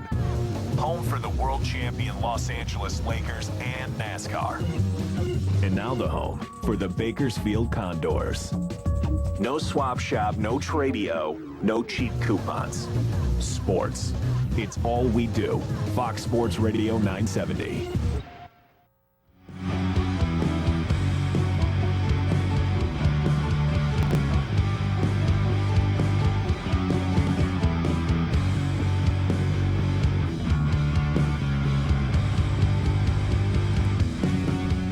Welcome back, everybody. What a special halftime that was. I mean, this is the kind of game where everybody's here, so we're saying hi to everybody, and everybody's yelling our names, and we're yelling their names back, and here we go.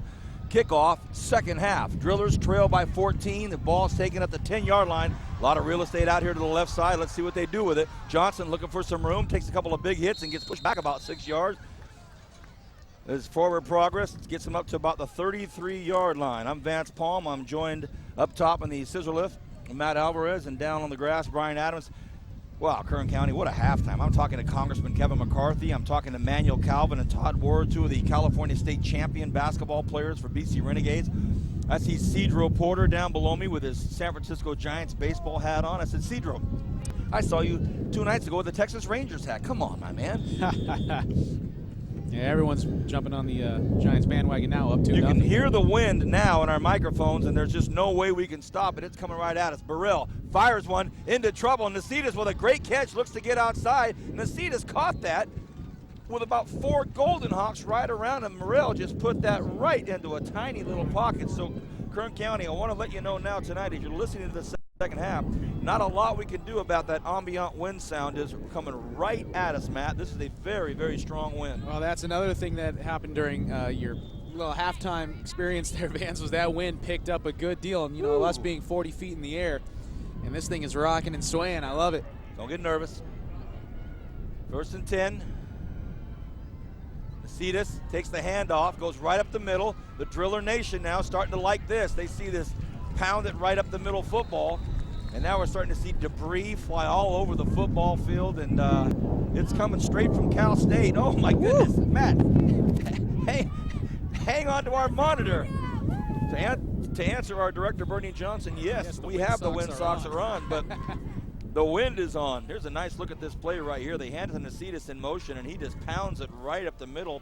And here we go, 1st and 10, Driller football. Burrell puts Nacedis back. Here they come again. Will they do the same play? They do. They go right up the middle. This time Nacedis pounds it up to about the 32-yard line. This Driller crowd likes it. Well, BHS needed a spark to start this second half, Vance, and it looks like they've done just that.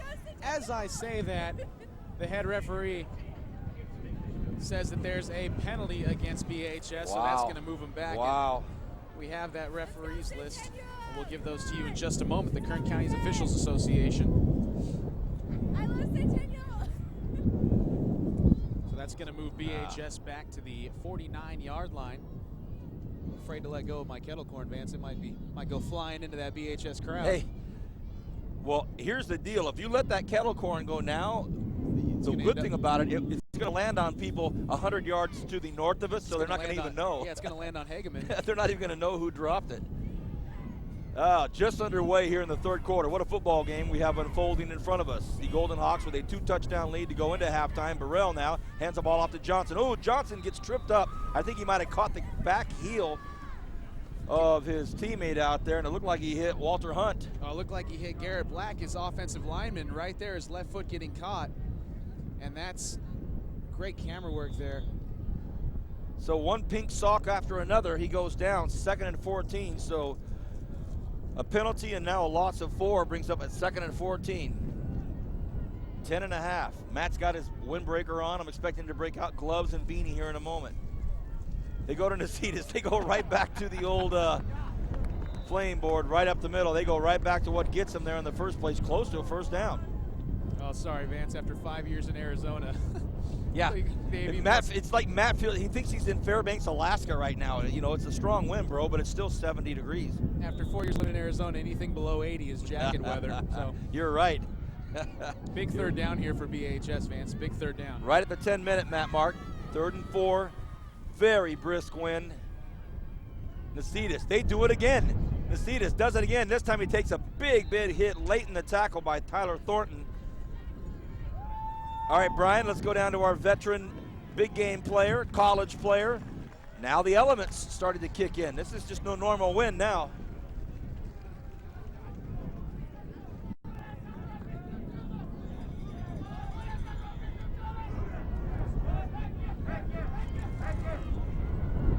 First and 10. Nacedis muscles up to the 30. Sorry, Brian, threw it down to you. We're working on Brian's microphone right now. So you've got a 2nd and 7 here for BHS at the 30-yard line of Centennial now with 9:17 left to go here in this 3rd quarter of play. Wow. Kevin is on the south scissor lift, letting us all know about his displeasure right now. The wind is howling. Look who came in from the backside and made that tackle, Vance. It was number 44. Look at the shot Cody right Scott. there. That gives you some kind of an indication of how strong this wind is. And we're just about as high as that flag is, Vance, so we're feeling it as well. Right now, my dog Lucy is at home just, I can hear her right now just whimpering in the back corner of the patio. Gives me as good an opportunity as ever to bust out my BC windbreaker, though, Vance. Saw Coach Judy at halftime. Saw my Renegade Radio road partner, Kirk Boyer, who'll be on the air with me tomorrow night. It was a who's who tonight at halftime. Burrell looks, wants to go to the corner, has a man open, and a flag is on the play. And Mercy Maston, very demonstrative in his reaction to that play. I think he's more upset. Yeah, the flag's going to be called, but he thought he had a touchdown. Exactly, Vance. He was a little upset that he had a touchdown robbed from him. As you see the referees discussing things, and Brian Burrell here on the AV Plus Instant Replay. Perfect ball thrown into that stiff breeze. And well, the infraction was before that. You didn't see that in the replay. Right there, it looked like great defense, but the infraction was right before that. Yeah, Tim Martinez, who has a touchdown already tonight for Centennial, he was the one who was holding Matson along the far side. The officials will mark it off. It's beginning to look like a yard sale out there, Vance. Well, there's everything on that football field. Napkins, hot dog wrappers, confetti, cheerleader pom-pom strings. 1st and 10 drillers. Burrell on a keeper, cuts back up. Burrell still on his feet, hung onto the football, almost got stripped away. 1st down, drillers from the 8-yard line. Looks like it might be 1st and goal. Let's see if they move him up. No, sorry, 2nd down, everybody. Well, what a great move by Burrell. You see here on the AV Plus Instant Replay. Watch Burrell make the great cut right there, get around a good host of tacklers. Then he gets down inside, or just right at the 10-yard line. Like you said, Vance, it's going to be 2nd and 1 here for the drillers. So it'll work out even better. They'll get a chance to get another shot at a 1st down here. Handoff goes up the middle, and it's Hunt, and he's still on his feet. You think I'm kidding when I say he's hard to bring down? All 5'8", 165 of him, and he is no easy tackle. Hunt, again, burrows his way to a 1st down, 1st and goal. Well, credit Hunt for staying up, but look at Tyler Thornton trying to rip the ball away there with his right hand. And, you know, that's why Hunt was able to stay up for so long, but he did get the 1st down. It's going to be a 1st and goal at the 5-yard line. Wow. Reminiscent of the Mitchell brothers, the president and the vice president, Peter and Alex. Okay, here we go. First and goal from the 5. Early goings here in the third quarter. Big, big moment here for the Drillers. Burrell. They hand the ball off, and it's given to Hannibal. Hannibal plows forward, gets close to that goal line. Here we go. So BHS needed that spark to start off this second half, and they've got it thus far. They're down inside the 2-yard line as Hannibal off the right side picked up a few yards, and it's going to be a second and goal at the 2. Everybody packed in tight there, but they pitch it. Oh, my goodness. Wow. Wow, on a 3rd and 2. Well, let's see what the call is here, but that was a great play by Matt Johns to make the tackle behind the line of scrimmage there. Here they go, Centennial cheerleaders. They have the Bright House footballs. Let them fly, ladies. Let them fly. Let's see how far they can fly into this breeze. Well, they're throwing them at the 50, and they're blowing down to the 20. So now this is 3rd down here. Oh, sorry, for 3rd and 2 BHS. now. Did they punch it in? Burrell, they say he got in. Did he? The Drillers are saying he did. Touchdown, BHS. They're letting the streamers and the confetti go, and it promptly makes its way to the parking lot. It's gone. Touchdown, Drillers. Oh, the Drillers close the gap here as Burrell gets inside the goal line, breaks the play, and that's all they need. And that's just what the doctor ordered, as I'm sure Coach Paul Gold gave him a very stern halftime lecture. Well, here comes Parker Campbell for the PAT, the snap, the hold, the kick, and it is up, and it is good. Well, Brian, a methodical, plodding, very intentional drive by the Drillers, chewed up some clock and got in the end zone. That was nice. Well, Vance, that's exactly what they wanted to do, Vance. It took almost 6 minutes off the clock. Like you said, very methodical. They did what they do best, and that's pound you. And now they're only going to be down 7 points. A great defensive stand. If you can pound them again, you tie it up. So, again, the one thing about the Drillers we've seen this throughout the year, teams getting down when they've gotten down in the scoreboard. You never saw that with the Drillers coaching staff or the players, and they're right now in the thick of this game. Brian, while you were away, our rookie Matt Alvarez was hoping to find some gloves and a parka and a beanie, and he said being in Arizona for 4 years, it feels like cold weather. But Matt, it brings up a great point. It's not really cold, it's just windy, so it's not as if the players are having to worry about, their hands getting cold or catching hard passes, or, it's just the wind that's taking place here. It's not freezing, you know what I mean? Right. And, one thing I couldn't experience in playing football, playing high school football and playing football through a year of college, is that when it gets windy, your hands get dry. That's a good point. Your hands get dry, and it's harder to catch the ball, but a lot of these kids wear gloves now. But what do you see for the kick here, Matt? Yeah, I think they should go back to the pooch kick. Well, they float this. Look at this ball. It's coming backwards. Fumble! The ball in the air started floating backwards.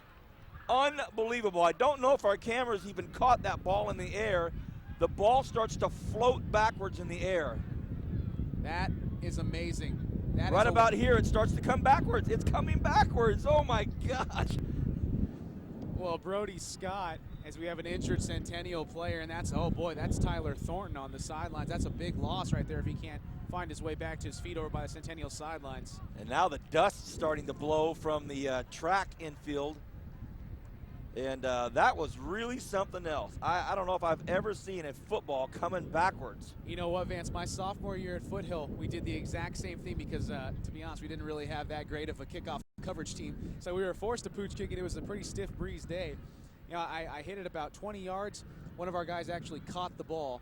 One of our guys caught the ball, but they called it a flag because, of course, you have to let the ball bounce first. But none of us knew that. Wow. Because we'd only tried to bounce the kick on an onside kick, not on a pooch kick. That was really incredible. I don't know if our director Bernie's even able to do it, but I don't know if Bernie's able to replay that in real time. I don't know, Bernard. If Bernie can replay that in real time sometime, that would be nice to do it in real time to see that ball. And now this Driller sideline is up. They're pumped up. They've scored a touchdown, but now Cody Kessler puts everybody where he wants them. 1st and 10. About a 45 to 50 mile an hour wind is my guess at his back. Kessler out to the right side. Johnson drops the football. He drops the football with a ton of real estate. Well, just as we were talking about, Vance, Johnson is wearing gloves, but the wind can affect the flight of the ball. And you see here on the AV Plus instant replay, Johnson, like you said, had plenty of real estate. Oh, boy. I think that was just a case of him turning his head before he had the ball secured in his hands. He wanted to go. He wanted to go. 2nd and 10. Brian, what are your thoughts here on offense? Vance, one thing they got to take advantage of is when Cody Kessler and Centennial with it behind them, because if they have to try to pass into that, when you saw what happened on that kickoff, it can be very dangerous. Well, he's thrown 2 long touchdown passes into the wind. This time Grimes on an inside handoff gets drugged down about the 45-yard line. A nice play call right there. Threw everybody off. That was a good play call indeed. You see on the left side, Grimes just takes it. He's going to bring up a 3rd down and 2 here. Grimes faking everybody out on that play, but good tackle on the outside by Mercy Matson. Well, I guess I could be accused of the understatement of the year when I saw Congressman McCarthy on the sidelines. I said, Big Tuesday coming up, huh? He goes, yeah, pretty big. So here's a big 3rd down right now for the BHS Driller defense. On a 3rd and 3, they go for the hard count. Nobody jumps. Disciplined defense. Johnson has it, though. He's going to get a lot. 7 yards, 1st down. Well, a good run there for Sean Johnson and a good job by Centennial to get the hard count. That kind of threw BHS's defense off, but Johnson breaking a couple tackles there, and then Matson was the one who ultimately brought him down, but Rutherford put him into the ground with authority. Big 3rd down right there. They picked it up. Now they kick it out this side to Grimes. Grimes at the 35, at the 40. At the 45 to the 40 to the 37, gets brought down. 37-yard line, so it'll be 2nd and a few.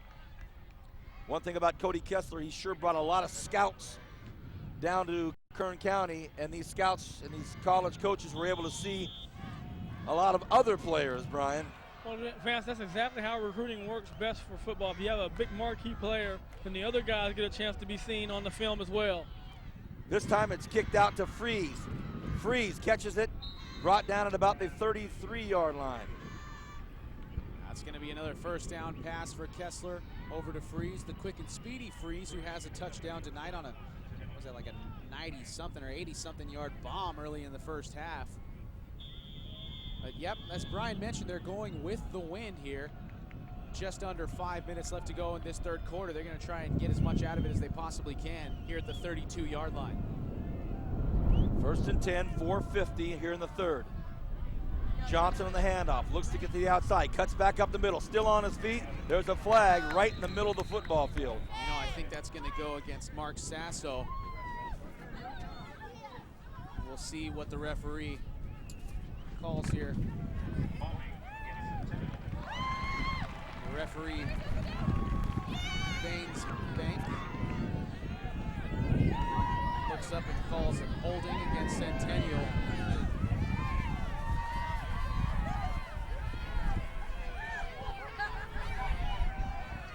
So what's the call, Matt? So it's going to be a holding against Centennial, and it looked like it was against Mark Sasso, an offensive lineman, possibly filling in for Trujillo. I mean, you got to think that offensive line might be a little bit out of whack with the loss of Trujillo, but nonetheless, it's going to bring up a 1st down and 18 here at the 40-yard line. 1st and 17.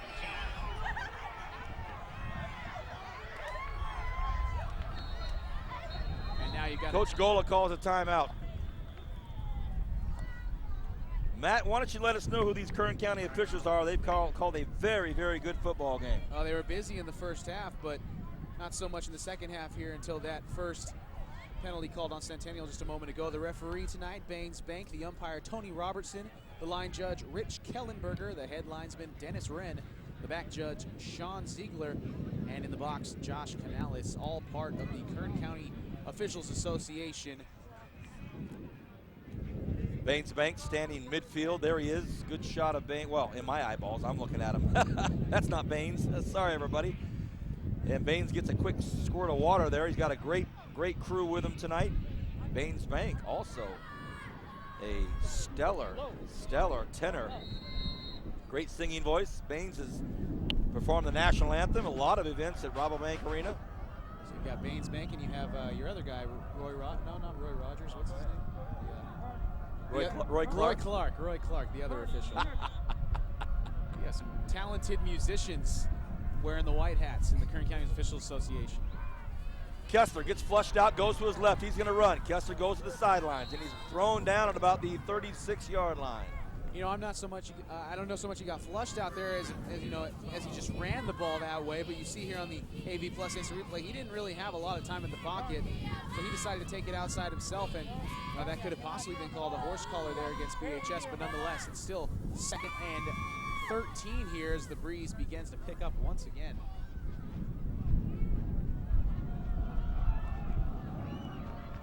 You see one of Centennial's cheerleaders, one of the 200 cheerleaders they have on their sidelines. 4:24 here in the 3rd.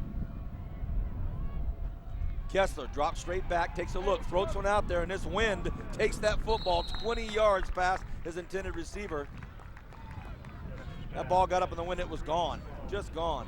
Yeah, he was looking for Tyler Freeze. A little bit of a delay route trying to put Freeze on a linebacker, it looked like, deep in the secondary of BHS, but a big 3rd and 14 here, Vance. If Centennial can hold him, I'm sorry, if BHS could hold him, it could possibly bring up a field goal opportunity, albeit a long field goal, but this is a big, stiff breeze. In fact, I think Trevor Lancaster, an old Centennial high kicker, holds the record for the Central Section's longest field goal. I believe it's 57. 3rd and 14. 4:18 remaining here in the 3rd quarter. Crowds are starting to get into it now. What a big 3rd down. Kessler goes down the left side of the sidelines, has his man open. Oh, just over the outstretched hands of Michael Martins, and the junior did everything he could to haul that in, stretched himself out, laid himself out, but that ball with a little bit of a wind kick behind it just pushed it just outside his fingertips, and oh my goodness. You know, that's a lot to gauge when you're throwing that football, just how much zip to give it, how much to lay off it, how much is this football going to take it and run with it. Absolutely, and you know, it looks like they're going to line up in an offensive formation, but I wouldn't be surprised to see them do a pooch punt here as Kessler's lined up about 7 yards behind. Well, Johnson is standing at about the 15-yard line, so no punt. Kessler's going to go to the air, floats another one out. This one incomplete. Drillers fans love it. Well, what you would have wanted to do there is you would have wanted to punt it, obviously, or you could have kicked a long field goal, because in high school, if the ball goes into the end zone, they're going to get it at the 20. If the punt goes into the end zone, they're going to get it at the 20. Now BHS has it 15 yards beyond that, Brian. Captain? Well, guys, if the wind didn't blow that ball, they had a perfect guy down the middle. He'd either, for sure, 1st down and maybe would have scored. Well, look at this. The Drillers now down by a touchdown, 4:09 left. And they have the ball at their own 36-yard line. Let's see what the Drillers can do. Burrell pulls back Johnson, now sends him to the left. Burrell on a keeper. Takes about to the 41-yard line. Burrell is he's a fast quarterback when he can get outside and get those long legs going, but he runs pretty tentative inside the middle, wants to pick his spot, doesn't want to lose that football. And what a fine athlete he is. 6'4", 200-pound Brian Burrell. He's one of the county's top quarterbacks, but not really known for his running ability, but putting it on display here with this option type offense. It's gonna bring a 2nd and 6 here for BHS. 3.5 left in the 3rd. They send Hannibal in motion. This time the handoff goes up the middle, maybe 2 yards, maybe 3 yards. Hunt was tripped up. If you trip him up, you got him. If you don't get him tripped up, he's gonna get about 5 or 6 yards per carry. Tries to get over there, and right at the last second. Yeah, very true, Vance, but that's the guy you want in those short yardage situations, that brings up a 3rd and 2nd. So look for them to go back to Hunt here, or if not, if they want to run that option, but just remember that Centennial sniffed out that option the last 4 or 5 times they've done it. You're absolutely right, Matt. 4-man front for the defense for Centennial. Johnson goes in motion. They give it to Johnson. Can he get what they need? It's going to be very close. 1st down. Got it. A good play call by BHS, and this crowd comes to life behind us as Johnson goes up the left side and makes that little spin move at the end, was what picked up enough yardage to move the chains. It's going to be a 1st down at the 47-yard line on their own half of the field, about ready to cross midfield, Vance. Goodness, this is as hard as I felt it blow tonight. Now it's really hitting the apex of its strength. 1st and 10. Burrell on an option. Look out, fumble! Oh boy, that could have been disastrous for the Drillers. Captain? You know, Vance, that's one thing when this wind is blowing like this, you got to be real careful on your pitch. If you look at the rotation, the ball didn't really rotate and flip. It was almost like a spiral when he pushed it out. You'll see here on the AV instant replay. That ball never really has that rotation on it. It's almost like a spiral out. And luckily, Johnson's able to fall on it. But now you put the Drillers in a 2nd and long, 3rd and long, trying to throw against this wind. Not the strength they want to do. Well, the defense for Centennial, I mean, the furthest guy back is 6 yards off the ball. So there is nobody back there deep. They go on the inside, and it's going to be Hannibal. He's in trouble, and he gets maybe 1. That's going to bring up 3rd and 13. Yeah, they ran a counter on that play, and not a lot doing for this BHS offense on the ground against the Centennial defense in this drive, but you see Hannibal just stuffed at the line there. Great defensive pursuit by Centennial, and a long 3rd down. Looks like you might have to go to the air, Vance. Got to be very careful if you're Brian Burrell.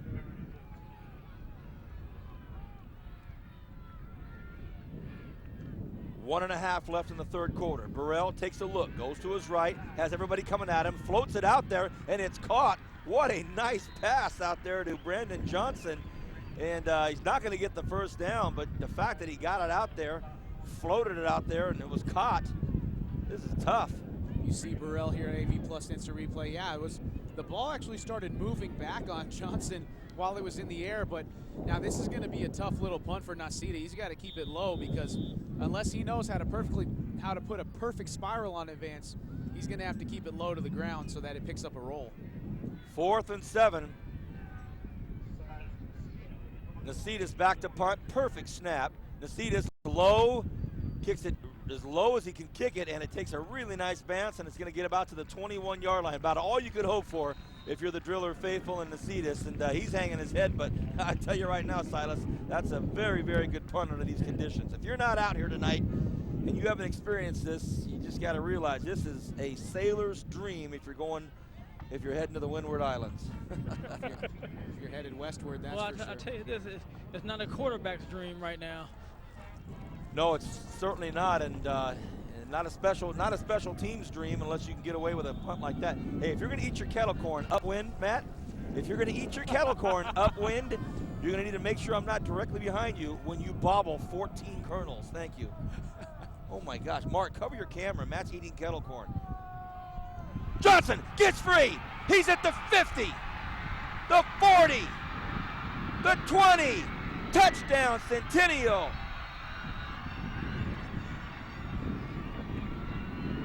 Well, how do you like that, Vance? Straight up the middle they go to Sean Johnson, and he breaks 1 tackle, and the receivers are playing so far outside that the cornerbacks have no chance to close that gap. Not that they would anyway with Sean Johnson running the ball, but he is gone, and he gives Centennial back a 13-point lead pending this extra point. Well, at the end of this run, guys, he came up a little limp, and he's over on the sideline. He's not walking. He's walking a little gingerly right there. And usually that looks like some kind of hamstring type of strain or something like that. But man, oh man. We talked in pregame. I said the difference in this Centennial team from the past teams, guys, is now they have a home run back. They have a guy who can go 40, 50, 90, and can grind you out. And he's really, to me, what makes this team an elite team and very difficult to beat. Well, you wonder kind of what happened there on that BHS defense, because it wasn't as if they got blown off the line. I think everyone just thought pass play, because by the time he got to the line of scrimmage, there was no stopping him. He was just gone. Well, Vance, it was the best call for that run play. If you saw Mercy Matson went in motion with the guys and you knew you had man-to-man, once he breaks through that line and the linebacker side of him misses, it's a wrap. Thank you, Brian. 27 seconds left here in this 3rd quarter. 14-point lead now for the Golden Hawks, and the Drillers were battling back in this baby, and they were down a touchdown and looking to move the football down the field. The Golden Hawk defense stops and then puts the hurt on them with a 70-yard, an 80-yard burst. And this is the first. We're going to have to lower our scissor lift because it is so high and the wind is blowing so hard that we've got to come down a little bit. There's no getting around it. We have got to come down a little bit. Goodness gracious. You can see the dirt coming off the track. It's just... Well, here's a hard kick into the end zone, and it's going to go. So it's going to be 1st and 10 from the 20-yard line for the blue and white. You're watching high school football game of the week. I'm Vance Palm, joined by Matt Alvarez. I've got Brian Adams down on the grass, Congressman Kevin McCarthy before the big Tuesday elections coming up, one of our young guns. And I've bumped into pretty much everybody tonight. You name them, they're here.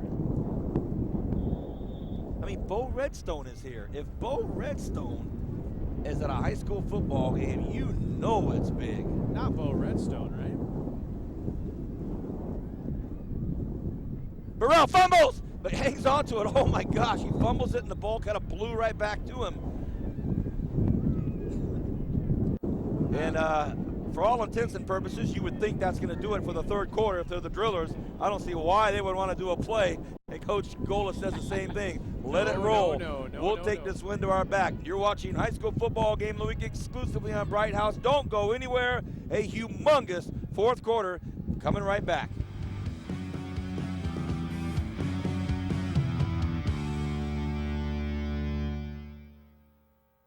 Bakersfield's only sports station that's all sports, all day, every day. Fox Sports Radio 970. With Dan Patrick in the morning. And Jim Rome 9 to noon. Home for the world champion Los Angeles Lakers and NASCAR. And now the home for the Bakersfield Condors. No swap shop, no tradio, no cheap coupons. Sports. It's all we do. Fox Sports Radio 970. It's the most anticipated basketball season in recent history, and the biggest names in sports are teamed up. The NBA and TNT are bringing you the premier matchups every Thursday with sports' most entertaining studio crew. Chuck, Ernie, and Kenny, must-see TV. The game is different, and the stakes are higher. From rivalries renewed to rivalries anew, the stage is set for show-stopping drama. Don't miss NBA on TNT Thursdays.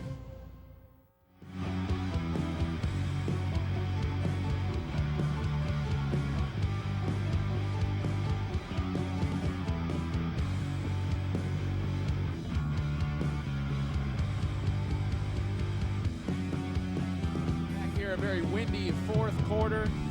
Burrell takes the snap and looks to the right side. Pump fake. He's going to go deep right off the bat, and it's just overthrown out of the hands intended for his receiver, rather, of Mercy Maston. Mercy, mercy, mercy. So they went deep. They tried to use this wind right off the bat. Sure. Here, Vance. Brings up a 3rd and 5, though, Matt. Don't kid yourself. Now it's a tough play. Especially against the Centennial defense. You see Burrell putting that ball up. You know, that's obviously been the problem for both quarterbacks. Well, he hasn't had a lot of practice throwing with this wind tonight. He's been at the wind most of the time when he's been trying to make a throw. But now, here we go, and I would love to know the wind speed. Come on, one of you guys in the truck. Lick your finger and put it out there that door, and let's see what happens. They give it to Maston. What a nice play call. Maston has a ton of room. Maston gets to the 40-yard line, 1st down. Well, what you got to love about that play is the offensive lineman running down the field, making the big blocks. And look at Burrell. I think Burrell thought that was a flag down on the field. Looks like a hot dog bun, actually. And you see Maston picking up the 1st down. Well, will this be a factor? Well, you never know. But could this be a factor? The 4th quarter, the wind at BHS's back for the next 11 minutes and 42 seconds.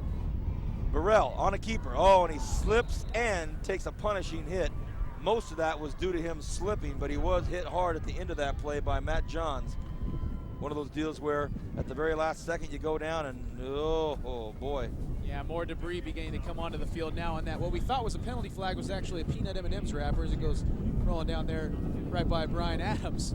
Uh-oh, it's blowing by the truck. Look out, Super Sammy. 2nd and 7, Burrell takes a look. Wants to go to his left the entire time, and he does. Maston catches it at about the 50-yard line. And everybody's looking for flags. Gola wants a flag. He thought it was a late hit, helmet to helmet. They say no. Oh, it's a big 3rd and 7 coming up here. You see Burrell in the AV Plus Instant Replay. Does a great job of hauling it in the wind, and then, looks like they're good. Oh, and another big face mask at the end, so no call. A lot of things that could have been called there. 3rd and 2. Here's a big one. 50-yard line. Burrell, the dangerous weapon, can do it all. 3rd and 2, big gap right in the middle of the football field. Let's see what happens. They're going to go up the middle, and that's going to be close. Awfully, awfully close. Looked like Johnson picked up the first down there, and he did. Oh, ho, ho. Wind aided first down there as he jumped in the air, and the wind pushed him over.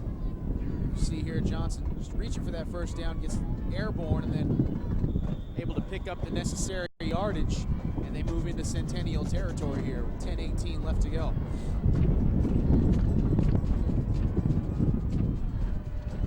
Boy, that flag is blowing straight out, Vance. Burrell sends Johnson to his left. He drops back. He wants to throw the football. Burrell in trouble, scrambling, can't get free. Finds his man Maston wide open. Oh, oh, oh. Well, Captain, that was one of those plays that you look at and go, ouch. Yeah, that's one that right there, Maston was need to have back because he had plenty of room to run once he caught it. And it looked like more what he was looking at, where he's going to go, but Centennial just dodged the bullet on that one. Man, that was at least good for 25, at the very least. Well, brings up 2nd and 10. We're under 10 minutes now. Now time's starting to look scary for these drillers. The hand goes off to Hunt. Hunt gets about 4 or 5 yards, and he'll get it to about the 46-yard line. Clock continues to go. Now it looks like we're in a western out in the deserts of the Sierra Madre. The dust is just starting to blow across. Speaking of western, you see Gage Cameron sitting there on the sidelines of BHS wearing his cowboy hat, holding on to that for dear life there at the 28-yard line on BHS's sidelines. 3rd and 6, 9:26 and counting. Burrell has a big gap right at the middle of the line of the scrimmage, but he decides not to. He's going to hand the ball off to Hunt. Can Hunt get enough? And he does not. I don't think they have a choice here but to go for it. Have Vance. to. And with 9:11 left to go here, and it's only a 4th and 1, but you got to think that they're going to go up the middle. They're not going to run that option. They're not going to try to pitch the ball in this wind. And they have the wind at their backs. Burrell hit hard at the line of scrimmage. He's going to have to battle for it, and he may have done it. His 2nd and 3rd effort may have done it.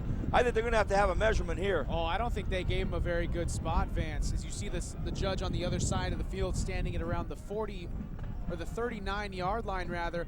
No, they don't.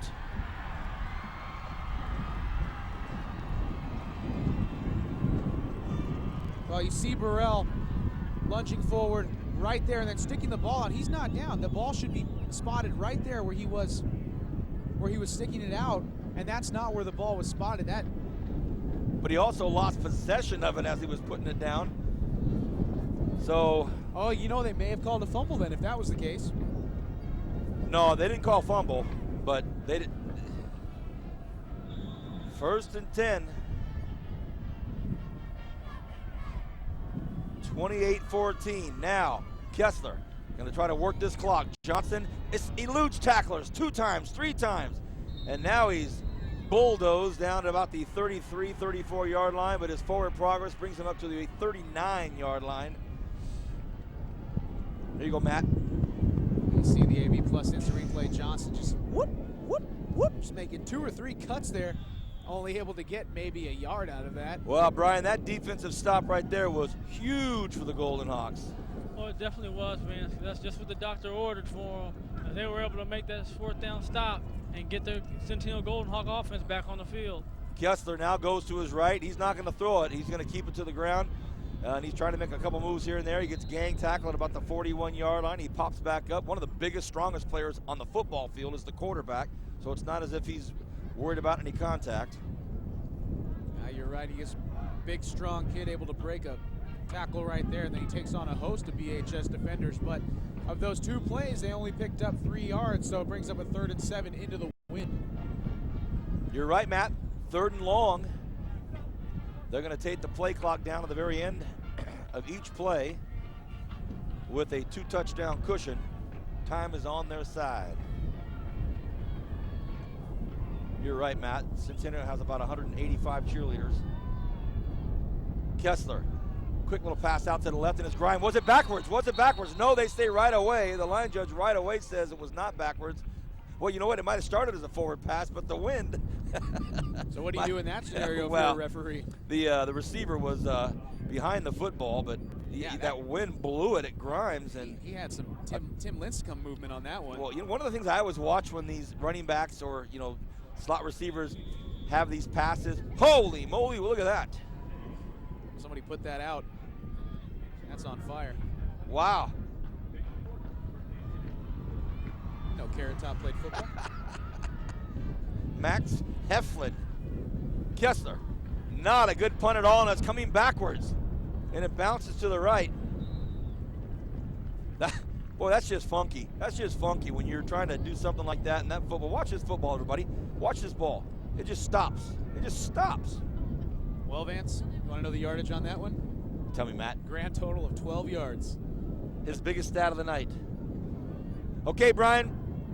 Here comes that driller offense. What's the call? What's the idea? What's the thought process? You know, Vance, they got to really start getting some movement going on the offensive line, get some space to run, as you see right there.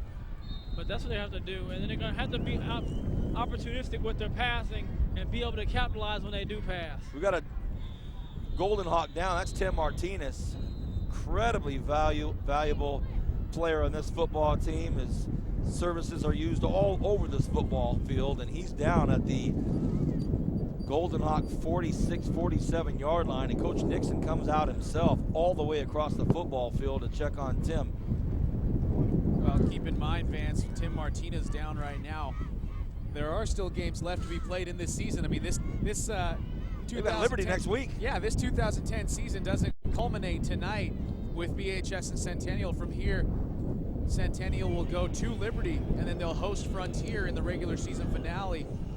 Bakersfield will go to Stockdale, and then they'll host Liberty in the regular season finale. So obviously, as you see Martinez getting back to his feet, there's still a lot of work to be done in this season. I mean, you've still got 7 minutes left to go in this game. First things first, but in terms of injuries, that's Alex Trujillo out. That's Tim Martinez walking very gingerly. That's Sean Johnson, who after scoring the touchdown, Brian noted that he was walking somewhat gingerly. 2nd and 4, 7:02 left in this fourth quarter. I'm Vance Palm, joined by Matt Alvarez. We have Brian Adams, our 13-year captain, down on the grass. What's up with the the Bruins tomorrow, Cap? Well, Vance, we're going a little bit wildcat hunting tomorrow. Matt's Arizona Cats and Brian's Bruins going at it tomorrow. My pick is SC over Oregon. There you go. I like that pick as well. Come on. 7 minutes and counting. Well, a second went off the clock. That was weird. Burrell goes to the left. He throws it up into the wind and lets it fly, and he looks over his man, and ooh, that's exciting to watch. The speed of Maston almost got under that football. Burrell had plenty of time in the backfield, and if he would have gotten that pass off where he liked to, I'm sure it started off that way, but like we said, these 40-mile-an-hour constant winds are just giving the quarterbacks fits here. Brian, earlier when you were getting your mic checked, Matt and I were talking about this, about for a quarterback to gauge the height of it and to really make sure these passes are on target. Not an easy task. 3rd and 4. 3rd and 4. They've got to get the first down here. Burrell in big trouble, and he's throwing for a loss. And that's as big a sack as you're going to see tonight. A big, big, big sack in there tonight by who else but Alex Zubia. Wow, that's big. So it's going to bring up a 4th and 4 here. 4th and 9 at least. Check that, a 4th and 9, right. And it looks like they're going to punt it, 6.5 left. Well, somewhat of a gamble, but you have to factor in the fact that, if they don't get the first down, it's going to be a really, really tough climb to get Centennial to turn the ball over a couple of times. But you're hoping for the defense. High snap, Nacedis grabs it, and it's going to be end over end, and Grimes, and it's fumble! He fumbled in the end zone!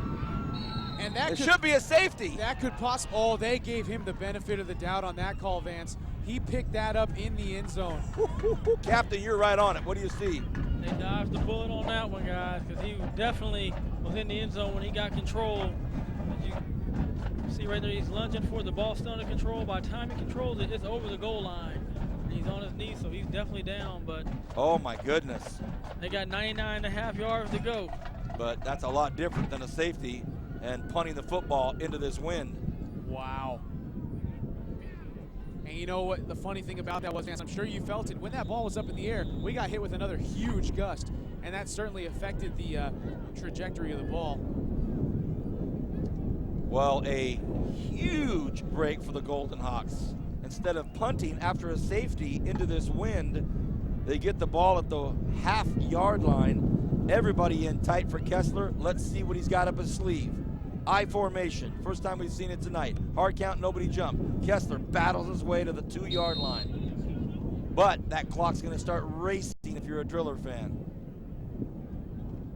Boy, Centennial, like Brian said, they dodged a big bullet right there as that ball, at least from our vantage point, was picked up inside the end zone. But as Brian also alluded to, they have 99.5 yards to go. You know what? They have Cody Kessler on their side. He's already gone, what, 90 plus tonight? A couple times. In the wind. Into the wind a couple Their times. longest plays have been in the wind. That was a breeze, fellas. This is a win now. I gotcha. 2nd and 8. Kessler hands the ball to Johnson. Johnson looks to get free, gets brought down about the 5-yard line. That'll bring up 3rd and 5. Well, you know, with Kessler's last punt only going 12 yards, if they're forced to punt into this wind again, he's going to have to get off some sort of rocket, because you don't want a 12-yard punt giving BHS possession here inside the 20-yard line. Great point, Matt. The biggest number on that scoreboard to me now is that clock. It's under 5 minutes. Coffee cup lids flying across the football field. Streamers, confetti, hot dog wrappers, and Coach Nixon calls a timeout. Wants to talk this over, and that gives us an opportunity to talk about next week. There are a lot of opportunities for great football games. We're going to grab one of them. We don't know which one yet, but we'll let you know. Check in with Bright House in the middle of the week, and we'll have an answer for you. 3rd and 6, the clock is stopped, 4:45. And, you know, Matt, you make a great point. This is not the end of the season tonight. Both teams still have 2 more football games left in the season. I know, in the regular season, I know we all talk about this as being the game of the year, and it is, rightfully so. Oddly enough, we see a lot of Driller fans peeling out. Oh, boy. Yeah. They must have got wind of the upcoming storm that should be hitting tonight, but... Wow. It's supposed to rain a little later on, isn't it? 1 a.m. Big game tomorrow night, though, Vance, at BC, homecoming. Homecoming for the Drillers, hosting El Camino. The Renegades, rather, not the Drillers. So, Brian, I know you didn't finish your thought on that Bruins Wildcat game tomorrow. Oh boy. Fans, if the Bruins are playing how they played all year long, is you take 3 games off, then you play a good 3. You take 3 games off, you play a good 3. Matt, I'll give you, I'll be like those Cats league, Coach Holtz, and then those guys at ESPN. I'll give you an opportunity for a rebuttal. We're gonna win. Arizona will win. I mean, wow. There's not a doubt in my mind, Vance. Here we go, 3rd and 6.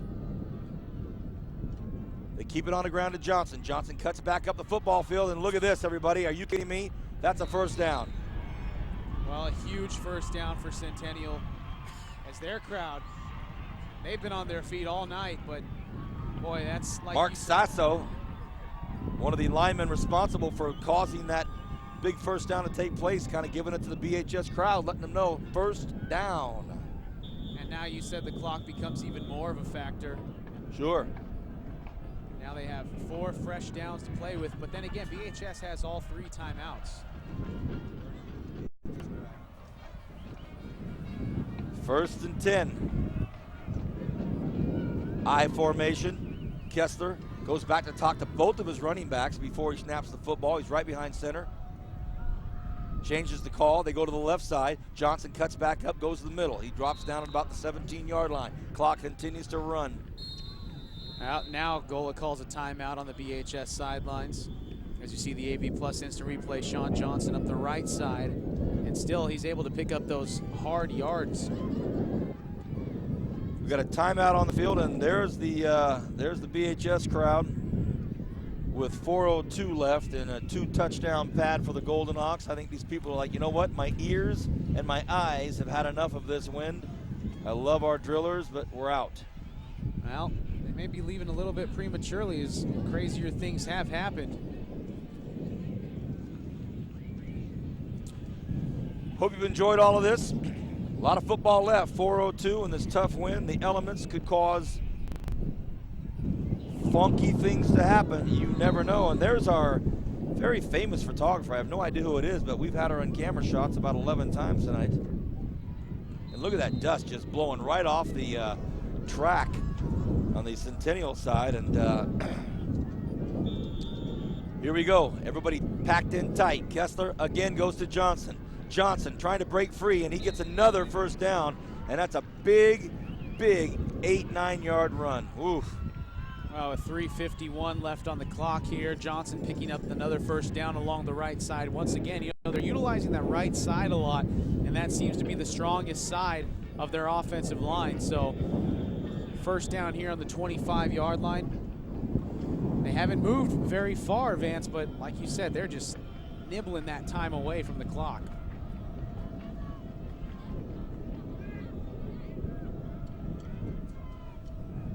.324 left, 1st and 10. Kessler looks over at the sidelines. The coaches are talking to him. He's talking back. Here come the driller blue crew. They're going to try to get in there and get Johnson. They don't. Johnson picks up 4 or 5 tough yards. So right now, Brian, they're going to their money man on the ground, and that's Johnson. Well, Vance, exactly. And that's why I said in the pregame and said throughout this night, he is the difference maker for the Centennial Golden Hawk team because, he's not only a home run guy, he can knock out these singles like he's doing now, 4 yards, 3 yards, 5 yards, and keep your drive going. But let's also give credit to that line right now. They're just doing a good job of opening up holes, so he's able to pick his way through and pick these first downs up. Thank you, Brian. It's been a, of all the things that we thought of this week, and Matt, your notes that you compile for us and email us, and all the things that we've talked about, and all the rap sessions I have with all my cronies and your cronies and everybody else. And one thing that never came into the discussion was this huge wind and how it had effect on, the play calling and the thought process that went behind a lot of this football game tonight. This wind has played its course. Yeah, it all goes out the window once this wind, when this wind comes into being a factor. Johnson kicks it out to the left this time. He's still on his feet, gets brought down. Fumble!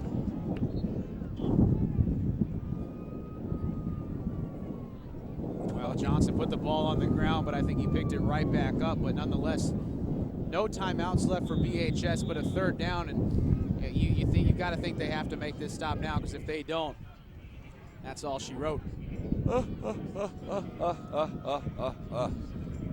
3rd and 9. There's a pensive young fan. So 3rd and 9. Kessler gets up close behind center. Everybody packed in there tight. They give it to Johnson. Johnson tries to get outside, and he's still on his feet. Johnson breaks a big one. And I think he may have picked up the first down, and he... Oh, yeah. Does. So 4 long first down runs by one player, Sean Johnson. And how apropos, that nice article on him in the newspaper today, and he's the guy that does it.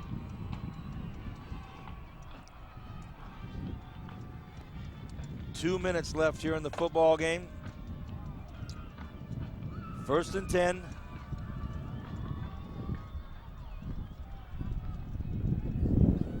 Kessler now bowls one up the front. He's still on his feet. Is Kessler going to get free?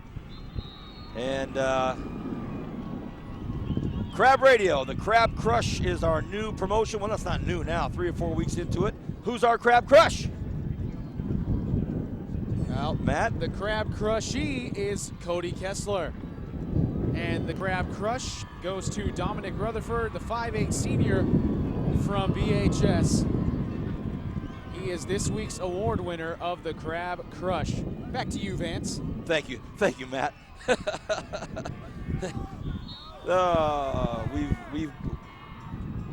We've birthed a legend. Brian, we've birthed a legend in Matt Alvarez. I hope one day to always be remembered by him. 28-14, and that's about all she wrote. Centennial, my goodness, and I'm not joking. This is as strong as we've had tonight. Thank goodness there's only a minute 8 left. Brian, your thoughts on this big football game tonight? Well, Vance, it was big plays, some miscues in the backfield for the Drillers. Great defensive pressure and stance from the Centennial Golden Hawks. And I think both these teams have a good chance of meeting again later in the playoffs. Well, I sure hope so. That'd be a nice thing to look forward to. So the Golden Hawk players and the Drillers are shaking hands, and they are very appreciative of each other, but that's going to do it with a half a minute left. Matt, your final thoughts as we wrap things up. Well, absolutely. I agree with Brian in the fact that, you know what, these two teams have a very good possibility of meeting each other in the playoffs right back here at Centennial's home field. And so with the win not being a factor in this game, or with win not being a factor in the next game, potentially, you never know which way the momentum can swing. That's going to do it. You're right, Matt. This crowd is up and they're loving it. On behalf of our director, Bernie Johnson, my partner, Matt Alvarez, up on the Premier Equipment Scissor Lift, Brian Adams down on the grass, all of our great sponsors. What a night. We thank all of our great camera crew that have weathered this big win tonight. Centennial wins, a big win in the biggest game of the season. We'll see you next Friday night. Good night. God bless.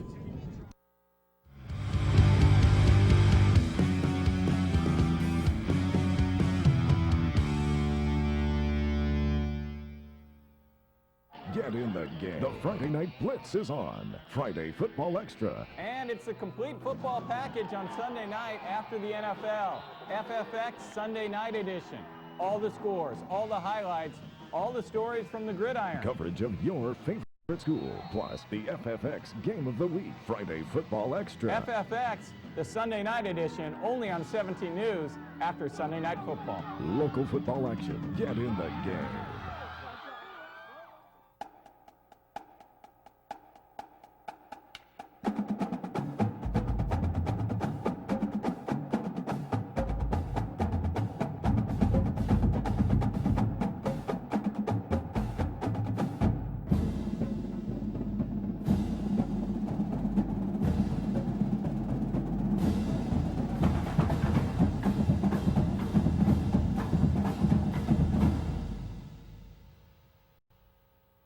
Bakersfield's only sports station that's all sports, all day, every day.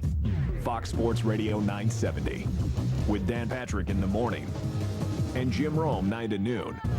Home for the world champion Los Angeles Lakers and NASCAR. And now the home for the Bakersfield Condors. No swap shop, no tradio, no cheap coupons. Sports. It's all we do. Fox Sports Radio 970.